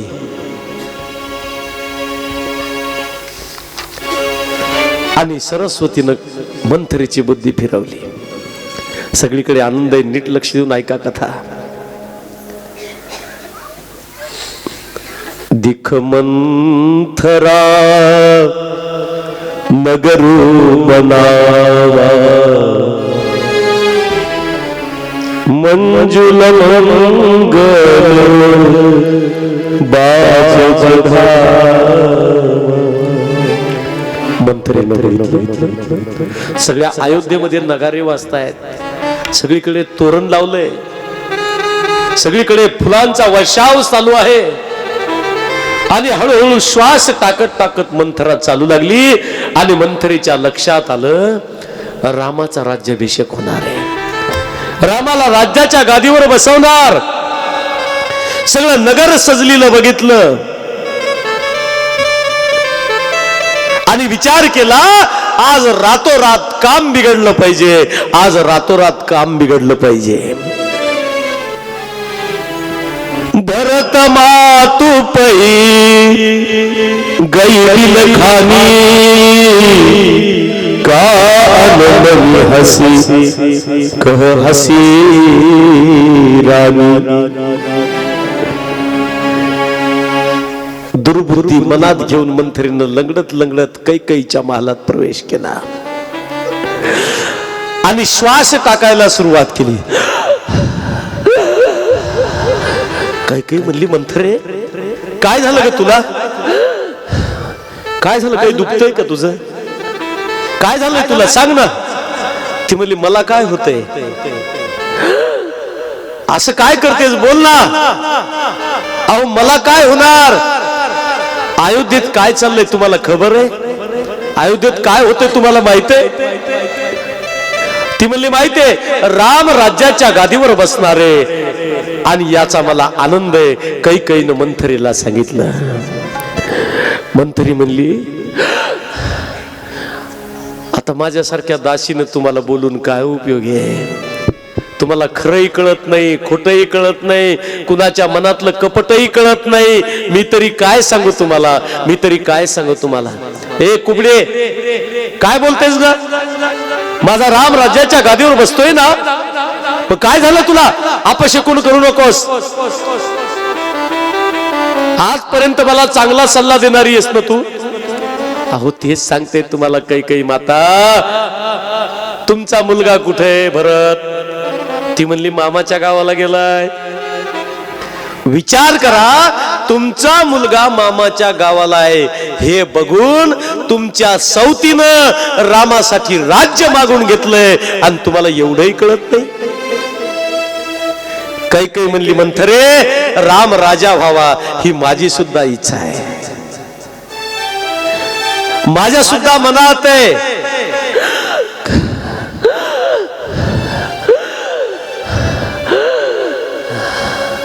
काय झालं तुला? अहो राम राज्याच्या गादीवर बसल्यानंतर परिणाम काय तुम्हाला कळतंय का? ती म्हणली, काय परिणाम आहे? आयुष्यभर सौतीची दासी होऊन तुम्हाला राहावं लागल हे लक्षात ठेवा.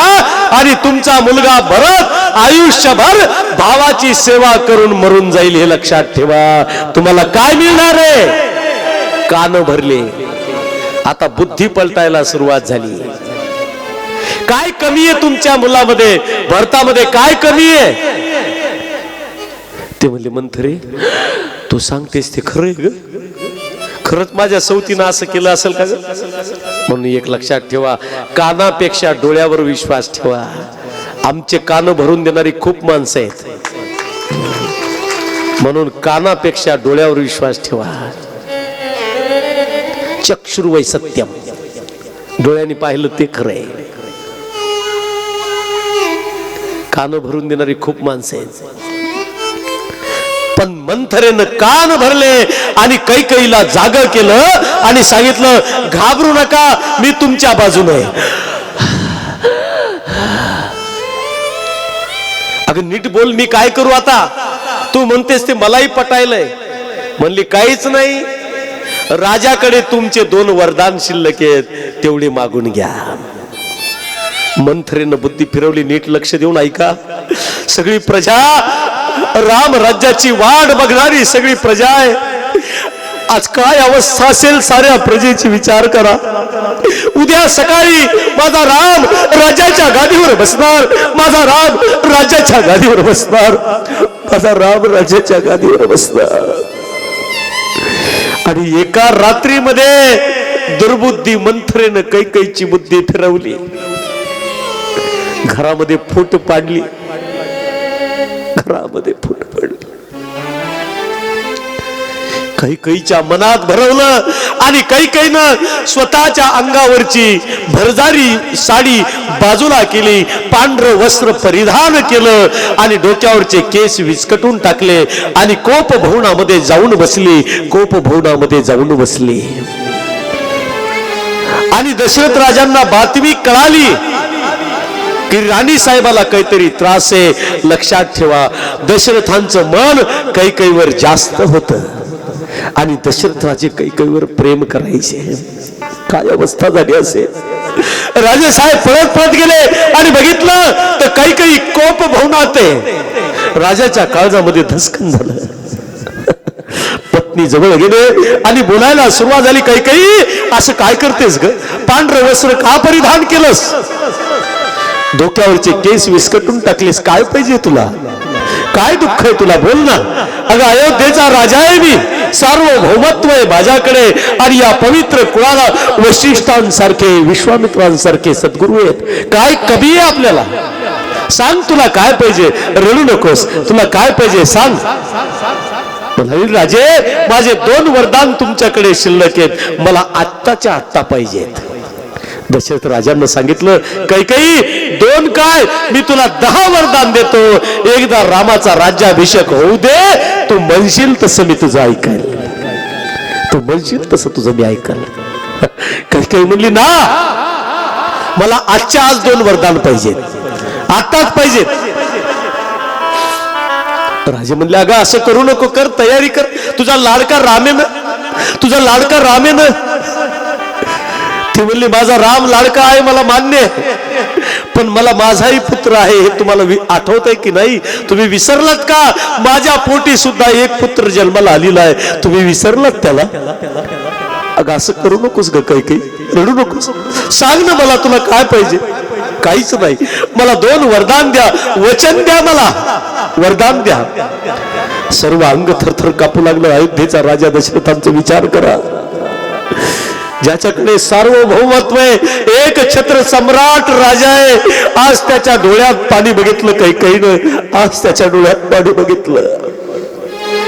आणि काय म्हणते कैकेयी, अयोध्येच्या राजाच्या डोळ्यात पाणी शोभून दिसत नाही, नेत्रात पाणी शोभून दिसत नाही. एवढा दर्पक राजा अयोध्येचा नाहीये.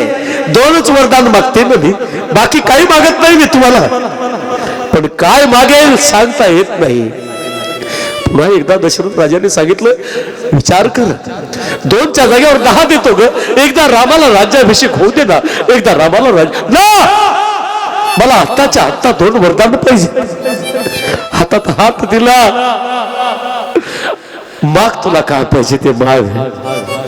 काय नीतीचा खेळ असेल बघा, माग तुला काय पाहिजे. त्यावेळेस कैकेयी माता म्हणाली, माझं पहिलं वरदान ऐका, माझ्या भरताला राज्य मिळालं पाहिजे, राज्याच्या गादीवर माझ्या भरताला बसवा, हे माझं पहिलं वरदान आहे. काय वाटलं असेल दशरथ राजांना? पण दशरथ राजाने विचार केला, माझ्यामध्ये फरकच नाही, भरत काय, शत्रुघ्न काय, राम काय, एकच आहे. ठीक आहे कैकेयी, तू म्हणतेस ना माझ्यासाठी 4ही पुत्र माझेच आहेत, भरताला राज्य ना, नक्की आपण भरताला राज्याच्या गादीवर बसू, तुझी इच्छा मी पूर्ण करेल. मग तुझं दुसरं वरदान काय माग. त्यावेळेस मंथरेनं बुद्धी फिरवलेली कैकेयी दशरथ राजांकडे बघते. दुसरं वरदान मी तुम्हाला मागणार आहे, पण धैर्य ठेवा, छाती बळकट करा आणि माझ्याकडे बघा. ज्यावेळेस मी दुसरं वरदान मागेल ना, त्यावेळेस मला तुमच्याकडनं तक्रार नकोय. नाही ग, अजिबात नाही. हा अयोध्येचा राजा दशरथ आहे, मग तुला काय पाहिजे ते माग. पण दशरथांना काय माहित, ही कैकेयी दुसरं वरदान काय मागणार आहे, दुसरं वरदान काय मागणार आहे.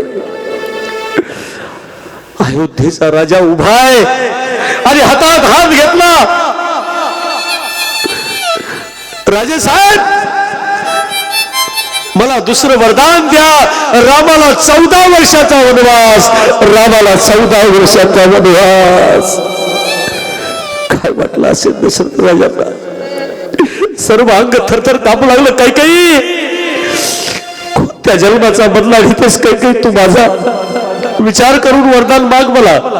भरताला राज्य, मी एका क्षणामध्ये तुला सांगितलं भरताला राज्य नाही, पण ना, माझा रामाला 14 वर्षाचा वनवास नाही ग, 14 वर्षाचा वनवास नाही. एक क्षणही मी ज्याच्यापासून वेगळं राहू शकत नाही, एक क्षणही. त्या रामाला 14 वर्षाचा वनवास मी कसा देऊ? काही 14 वर्षाचा वनवास मी कसा देऊ? मी अगोदरच तुम्हाला सांगितलं, रडू नका, व्यत्यय आणू नका माझ्या वरदानामध्ये. 14 वर्षाचा वनवास माझं हे दुसरं वरदान आहे. राम राम राम राम. राम राम राम राम करत करत दशरथांना मूर्छा आली आणि दशरथ राजे जमिनीवर कोसळले. सुमंत नावाचा मंत्री धावत पळत आला. राजे अजून का नाही आले आणि कोप भवनामध्ये प्रवेश केला. राजे मूर्छित पडलेत. सुमंत मंत्री कैकेयी आईकडे गेले. कैकेयी माता काय झाले राजाला. त्यावेळेस कैकेयीने सांगितलं, एक काम कर सुमंता, रामाला माझ्याजवळ घेऊन ये, रामाला माझ्याजवळ घेऊन ये, रामाला माझ्याजवळ घेऊन ये, रामाला माझ्याजवळ घेऊन ये. सुमंत मंत्री पळत पळत पळत प्रभू रामचंद्राकडे गेले. पळत येताना रामाने बघितलं, काय झालं सुमंता, काय झालंय तुम्हाला पळायला, सांगा ना मला काय झालंय. त्यावेळेस कैकेयी मातेनं तुम्हाला ताबडतोब बोलवलंय. कोप भवनामध्ये कैकेयी माता आहेत. कैकेयी मातेनं बोलवलं. हा शब्द प्रभू रामचंद्राने ऐकला आणि पळत पळत प्रभू रामचंद्र कैकेयी मातेजवळ गेले आणि कोप भवनातला प्रसंग प्रभू रामचंद्राने बघितला. प्रभू रामचंद्राने आई आई काय झालंय ग, काय झालंय सांग ना मला आई, काय झालंय माझ्या राजांना, काय झालंय, कुणी त्रास दिलाय. त्यावेळेस कैकेयी म्हणली, अरे रामा, छोट्या छोट्या गोष्टींना आजकाल राजांना खूप त्रास होतो रे. आई काय झालं मला कळेल का. अरे रामा, मी फक्त एवढं म्हणलं त्याला, माझे 2 वरदान शिल्लक आहे, 2 वरदान मी त्यांच्याकडनं मागून घेतले. आई काय झालंय मला सांग, एकदा सांग मला आई काय झालंय. अरे बघ ना, माझ्या भरताला मी राम राज्य बघा हे मागून घेतलं, अयोध्येचं राज्य मागून घेतलंय मी भरताला. आई एवढंच. अगं आई, माझा भरत जर राजा होणार असेल तर माझ्या इतका आनंद कुणाला होईल आई, माझ्या इतका आनंद कुणाला होईल आई. माझ्या मनातलं बोललीस ग तू, मनातलं बोललीस. कडकडून आईला मिठी मारली. आई, जे माझ्या मनात होतच ना तेच वरदान तू मागून घेतलंस गाई, तेच वरदान मागून घेतलंस. राजाची समजूत मी घालतो, राजाची समजूत मी घालतो. अरे ऐक ना रामा, भरताला राज्य मिळण्यासाठी दशरथ राजांना मूर्छा नाही आली. दुसरं वरदान मी मागून घेतलंय आणि त्याचा राजेंना त्रास झालाय. आई काय ग दुसरं वरदान मला सांग ना. प्रभू रामचंद्र कैकेयी मातेशी संवाद साधताय, लक्ष देऊन ऐका. आई मला सांग काय वरदान आहे दुसरं, आई मला सांग. त्यावेळेस आईने सांगितलं, रामा, भरताला राज्य पहिलं वरदान आणि 14 वर्षाचा तुला मी वनवास मागून घेतलाय आणि याच दुःख राजाला झालंय. आईचे पाय पकडले प्रभू रामचंद्रानी आणि डोळ्यातून आसवांच्या टपटप धारा पडू लागल्या. प्रभू रामचंद्राने आईच्या पायाचा अभिषेक स्वतःच्या नेत्राने केला. आई मी किती धन्य, आई मी किती धन्य ग, तुम्हाला 14 वर्षाचा वनवास दिलास. एक सांगू का आई, वनवासी लोकांसाठी माझा जन्म आहे ग, वनवासी लोकांसाठी माझा जन्म आहे. आई माझा जन्म भिल्लांसाठी आहे, माझा जन्म कोळ्यांसाठी आहे, माझा जन्म वनवासींसाठी आहे, माझा जन्म ऋषींसाठी आहे, सर्वसामान्यांसाठी माझा जन्म आहे. गाई खूप छान केलं असतं. आणि या छोट्याशा गोष्टीमुळे राजाला मूर्छा यावी. राजे साहेबाजवळ गेले, तोंडावर पाणी टाकलं. उठा, कोण, रामा, रामा, रामा, रामा, मला सोडून जाऊ नकोस, रामा मला सोडून जाऊ नको, मला सोडून जाऊ नको. प्रभू रामचंद्रांनी सांगितलं, अयोध्येचा राजा दशरथ यांच्या तोंडामध्ये हे शब्द योग्य नाहीत. उठा, आपण अयोध्येचे राजे आहात. माझ्या आईने 14 वर्षाचा वनवास मला सांगितलाय आणि माझ्या कैकेयी आईसाठी 14 काय 28 वर्षाचा वनवास भोगण्यासाठी मी तयार आहे. 28 वर्षाचा. ती माझी कैकेयी आई आहे. नाही रे रामा, तुझ्या विना मी कसं जगू रामा. नाही, शोभत नाही तुम्हाला. रात्र गेली, लक्ष देऊन ऐका, पूर्ण रात्र गेली. रामही झोपले नाहीत, दशरथ राजेही झोपले नाही आणि कैकेयी आई सुद्धा झोपली नाही. हा दोष कैकेयीचा होता का विचार करा. लोक कैकेयीला दोष देतात, हा दोष कैकेयीचा नव्हता, हा नियतीचा डाव होता. खरं पाहिलं तर एक क्षण सुद्धा रामाविना काही राहू शकत नव्हती, पण मंथरेनं बुद्धी फिरवली आणि बुद्धीमध्ये भ्रम निर्माण झाला.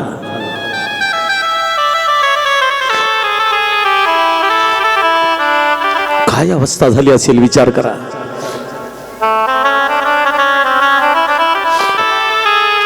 वशिष्ठांनी तयारी केली, विश्वामित्रांनी तयारी केली, यज्ञ कुंड तयार झालं, रामाला राज्याभिषेक करण्यासाठी सिंहासन सजवल्या गेलं आणि सगळ्या अयोध्येमध्ये एकच बातमी, राम राज्याच्या गादीवर बसणार.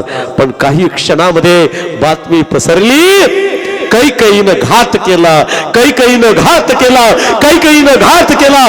भरताला राज्य आणि रामाला 14 वर्षाचा वनवास मागून घेतला. 14 वर्षाचा वनवास. अयोध्येतल्या प्रत्येक लोकांच्या डोळ्यामध्ये आसवांच्या धारा आहेत. प्रत्येक जण रडू लागला. प्रत्येकाच्या डोळ्यात आसवांच्या धारा आहेत. का? ज्याला राज्याच्या गादीवर बसायचंय, आज तो राम 14 वर्षाच्या वनवासासाठी जातोय. दशरथ राजांना सगळ्या सभेमध्ये आणून बसवलं. अयोध्येचे सगळे लोक आले. अयोध्येच्या सगळ्या लोकांकडे बघितलं दशरथाने. असा एकही नाही की ज्याच्या डोळ्यात आसवांच्या धारा नाही. सजल नेत्रांनी सारा समाज उभा आहे. प्रभू रामचंद्राची बघण्याची हिंमत नाही झाली, समाजाकडे बघण्याची हिंमत नाही झाली, बघण्याची हिंमत नाही झाली. आई शांत आहे. कौसल्या माता, सुमित्रा तर तिच्या महालातून बाहेरच नाही आली. जसं सुमित्रेला कळालं रामाला 14 वर्षाचा वनवास आहे, महालाच्या बाहेर नाही आली, आतमध्ये बसून रडत बसली. काय झालं असेल हे? काय झालं असेल हे? प्रत्येक जण रडतोय रामासाठी. प्रभू रामचंद्र उभे, अंगावरचे भरदारी वस्त्र बाजूला केले. अंगावरचे भरदारी वस्त्र बाजूला करून प्रभू रामचंद्र उभे, भगवे वस्त्र धारण केले प्रभू रामचंद्रांनी. वल्कल धारण केली आणि सगळ्या केसांना एका जाग्यावर केलं. विचार करा, सोन्याच्या मंचकावर बसणारा राम राजा आज वनवासासाठी निघतोय. काय वाटलं असेल त्या प्रजेला? काय वाटलं असेल त्या प्रजेला? काय वाटलं असेल? सारा समाज रडतोय. प्रभू रामचंद्र उभे, कौसल्या माता आणि सीतामाई बाजूला उभ्या आहेत.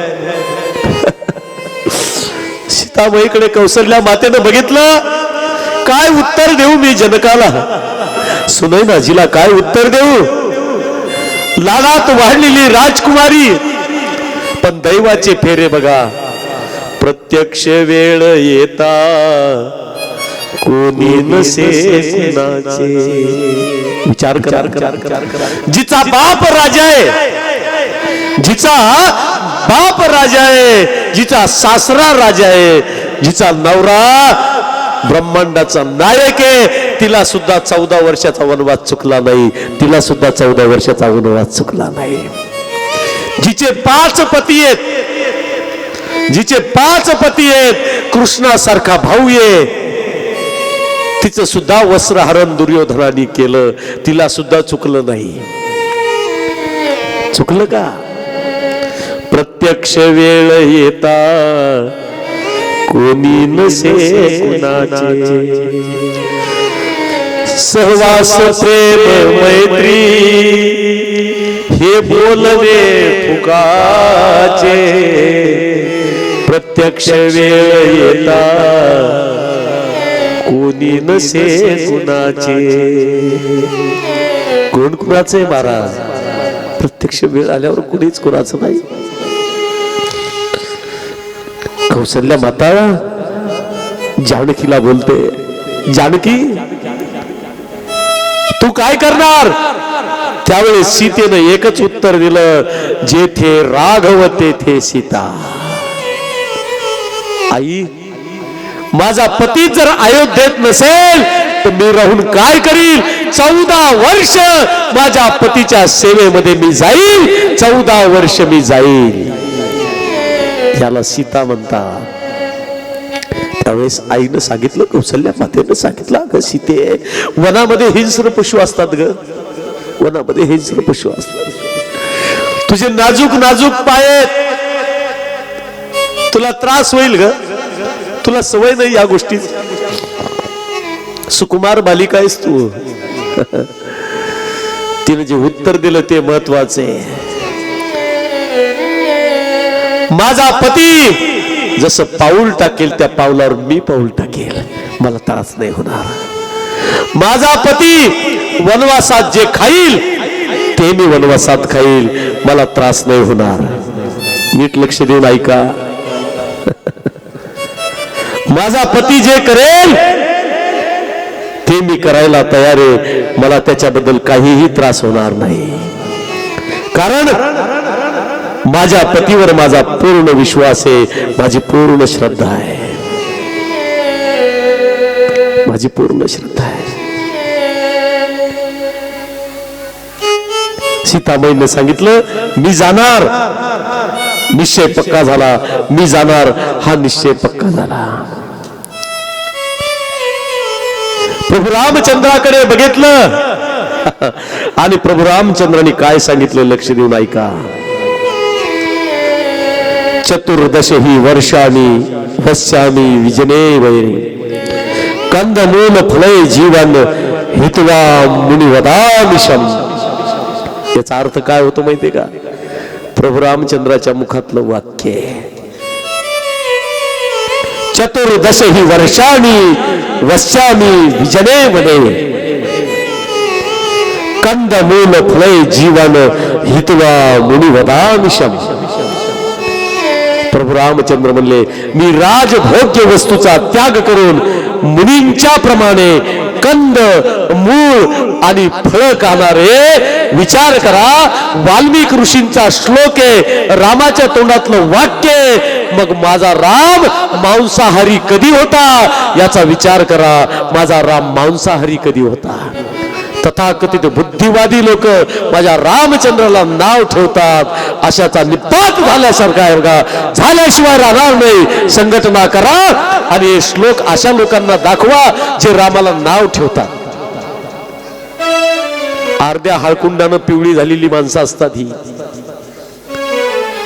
म्हणून वाल्मिकी रामायणातला श्लोक मुद्दाम तुम्हाला वाचून दाखवला मी आज. आपण घेतलंय तुलसी रामायण चिंतनासाठी, पण वाल्मिक ऋषींचे विचार आहे. किती ज्ञान असेल वाल्मिक ऋषीला, अगाध ज्ञान. कंदमुळं फळं खाईल. सीता म्हणली हरकत नाही. संकल्प पूर्ण केला. तुम्हाला एक गोष्ट सांगू का? बाजूला कोपऱ्यामध्ये लक्ष्मण थरथर कापू लागला, पाय थरथर कापू लागले लक्ष्मणाचे, आणि डोळ्यातून सारख्या आसवांच्या धारा आहेत. प्रभू रामचंद्र जवळ गेले, पण लक्ष्मणाचं तोंड वरे करून बघण्याची हिंमत झाली नाही. तोंड वरे करून बघण्याची हिंमत झाली. प्रभू रामचंद्राने हनुवटीला पकडलं, लक्ष्मणाला बघायला लावलं. बघ ना लक्ष्मणा माझ्याकडे, बघ ना माझ्याकडे. काय बघू प्रभू, काय बघू? तुमच्या विना मी एक क्षणही जगू शकत नाही, तुम्हाला माहित आहे. हात जोडून एकच विनंती करतो, मला कुठलीही आज्ञा करू नका. मला माझ्याप्रमाणे जगण्याची मला अनुमती द्या. मला माझ्याप्रमाणे जगण्याची अनुमती द्या. त्यावेळेस प्रभू रामचंद्र म्हणाले, अरे कौशल्याचा सांभाळ कोण करेल? दशरथ राजांचा सांभाळ कोण करेल? प्रजेचं रक्षण कोण करेल? त्यावेळेस लक्ष्मणाने सांगितलं, मला काही सांगू नका, मला काही विचारू नका. मला तुमच्या सोबत येण्याची परवानगी द्या प्रभू. मला तुमच्या सोबत येण्याची परवानगी द्या.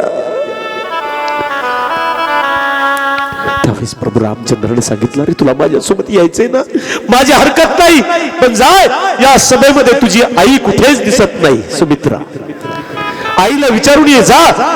आईची जर परवानगी असेल तुझ्या तर माझ्यासोबत मी घ्यायला तयार आहे तुला, माझ्यासोबत मी घ्यायला तयार आहे. पळत पळत गेले लक्ष्मण, आईच्या पाया पडले आणि आईकडे बघितलं. नीट लक्ष देऊन ऐका, रामायण का ऐकायचं, रामायण का बघायचंय, नीट लक्ष देऊन ऐका. या एका वाक्यामध्ये रामायणाचं सार आहे, एका वाक्यात. सुमित्रा आईनं लक्ष्मणाकडे बघितलं आणि मुखातून वाक्य निघालं, लक्ष्मणा पळत पळत काय आलास, अरे तुझा भाऊ वनवासाला जातोय ना, इथं काय करतो तू, इथं काय करतो जा. या एका शब्दावर सगळं रामायण नीट लक्ष देऊन ऐका. केवढा त्याग आहे आईचा, स्वतःच्या मुलाला 14 वर्षाचा वनवास देते, रामाला वनवास नाहीये. हा तुला सुद्धा वनवास लक्षात ठेव, कारण रामाविना तू जगू शकत नाही, मला माहिती आहे. किती जणाला वेठीस धरले, 2 वरदानानं विचार करा. लक्ष्मण पळत पळत आले, प्रभू रामचंद्राला कडकडून मिठी मारली, दादा दादा दादा. माझ्या आई मला म्हणली तू इथं काय करतोस, रामासोबत राहा, रामासोबत राहा. आता मात्र अयोध्येतील सगळे लोक बघतायत, राम जाणार, रामासोबत लक्ष्मण जाणार आणि सीताई जाणार. आम्ही कुणाकडे बघून जगायचे, आम्ही कुणाकडे बघून जगायचे, आम्ही कुणाकडे बघून जगायचे. सजल नेत्रांनी सारा समाज उभा आहे, प्रत्येकाच्या डोळ्यात आसवांच्या धारा आहेत, प्रत्येकाच्या डोळ्यामध्ये आसवांच्या धारा आहेत. सुमंत मंत्रीला बोलवलं आणि दशरथ राजे म्हणतात, सुमंता राम निघालाय वनवासाला, एक काम कर, एक मुक्कामाला जाऊ दे आणि दुसऱ्या मुक्कामाला वापस घेऊन ये, दुसऱ्या मुक्कामाला वापस घेऊन ये, दुसऱ्या मुक्कामाला वापस घेऊन ये. काय अवस्था झाली असेल विचार करा. सुमंत मंत्रीने रथ सज्ज केला आणि रथ सज्ज करून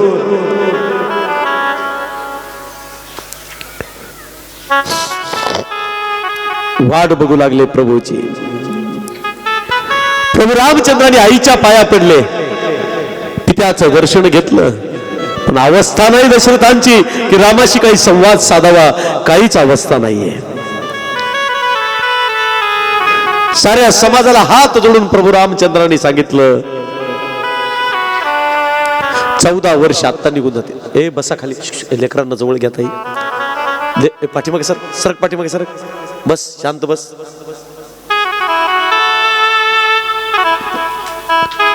प्रभू रामचंद्रांनी हात जोडले आणि सगळ्यांचा निरोप घेतला. आता मात्र अयोध्येच्या सगळ्या लोकांना वाटलं कमीत कमी शेवटच्या क्षणाला बापाचा विचार करून तरी हा थांबेल ना, पण नाही. आता निश्चय पक्का झाला, राम चालले.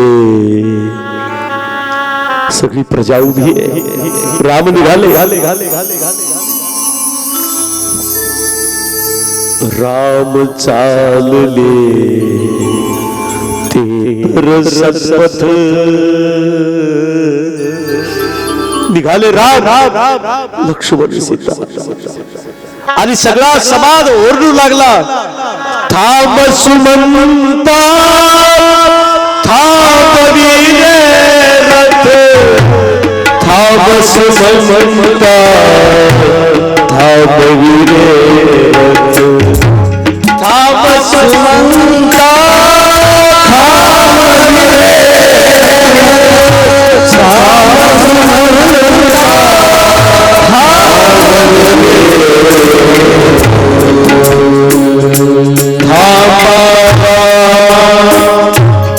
थांबविले चरक धूजा धरू मस्तकी, थांबा थांबा जानकी चरक धूजा धरू मस्तकी. काय घरे आज अकल्पित, आज अकल्पित, आज अकल्पित. थांब सुमंता, थांब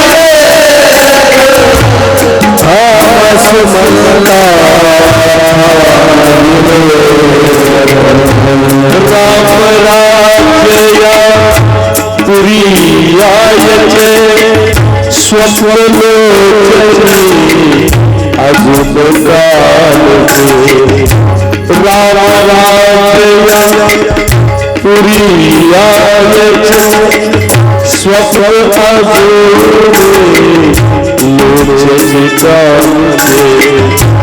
अवचित झाले भगत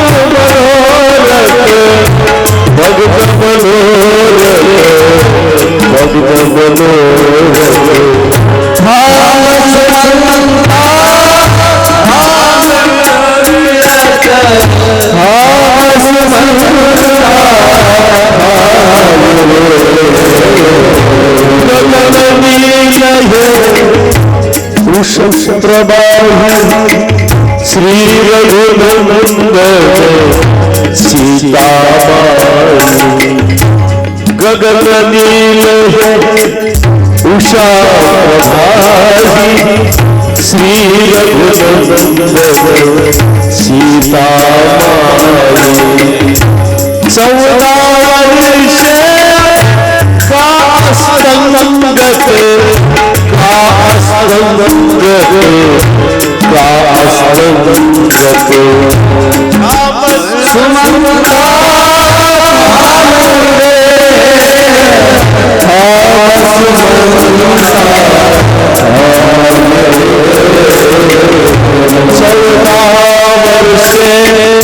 छत्र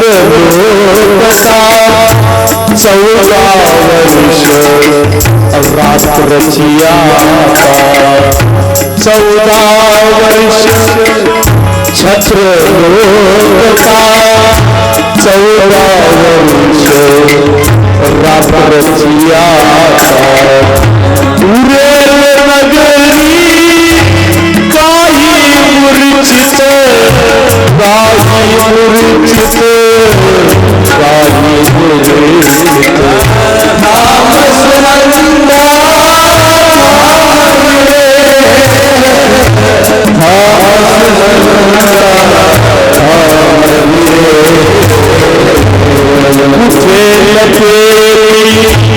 दुष्ट बनावे दशा कुठे अयोध्या श्रिया रडू लागल्या कुठाही काही दुष्ट पापीत काही गेली कळत नाही का तिला कुठे लपे दुष्ट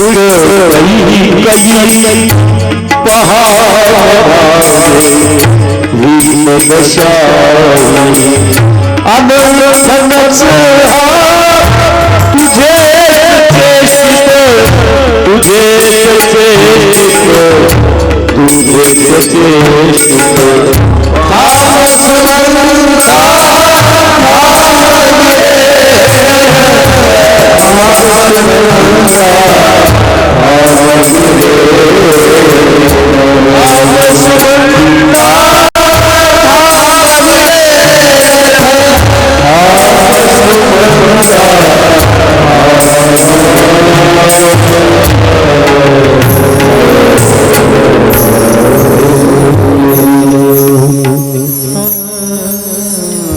सगळी अयोध्या उदास झाली. आजच्या कथेला या ठिकाणी आपण विराम देतो आहोत. प्रभू रामचंद्र लक्ष्मण आणि सीता वनवासाला कसे चालले, कसे निघाले, वनवासा वेळेची अवस्था काय होती, मधून रस्ता द्या.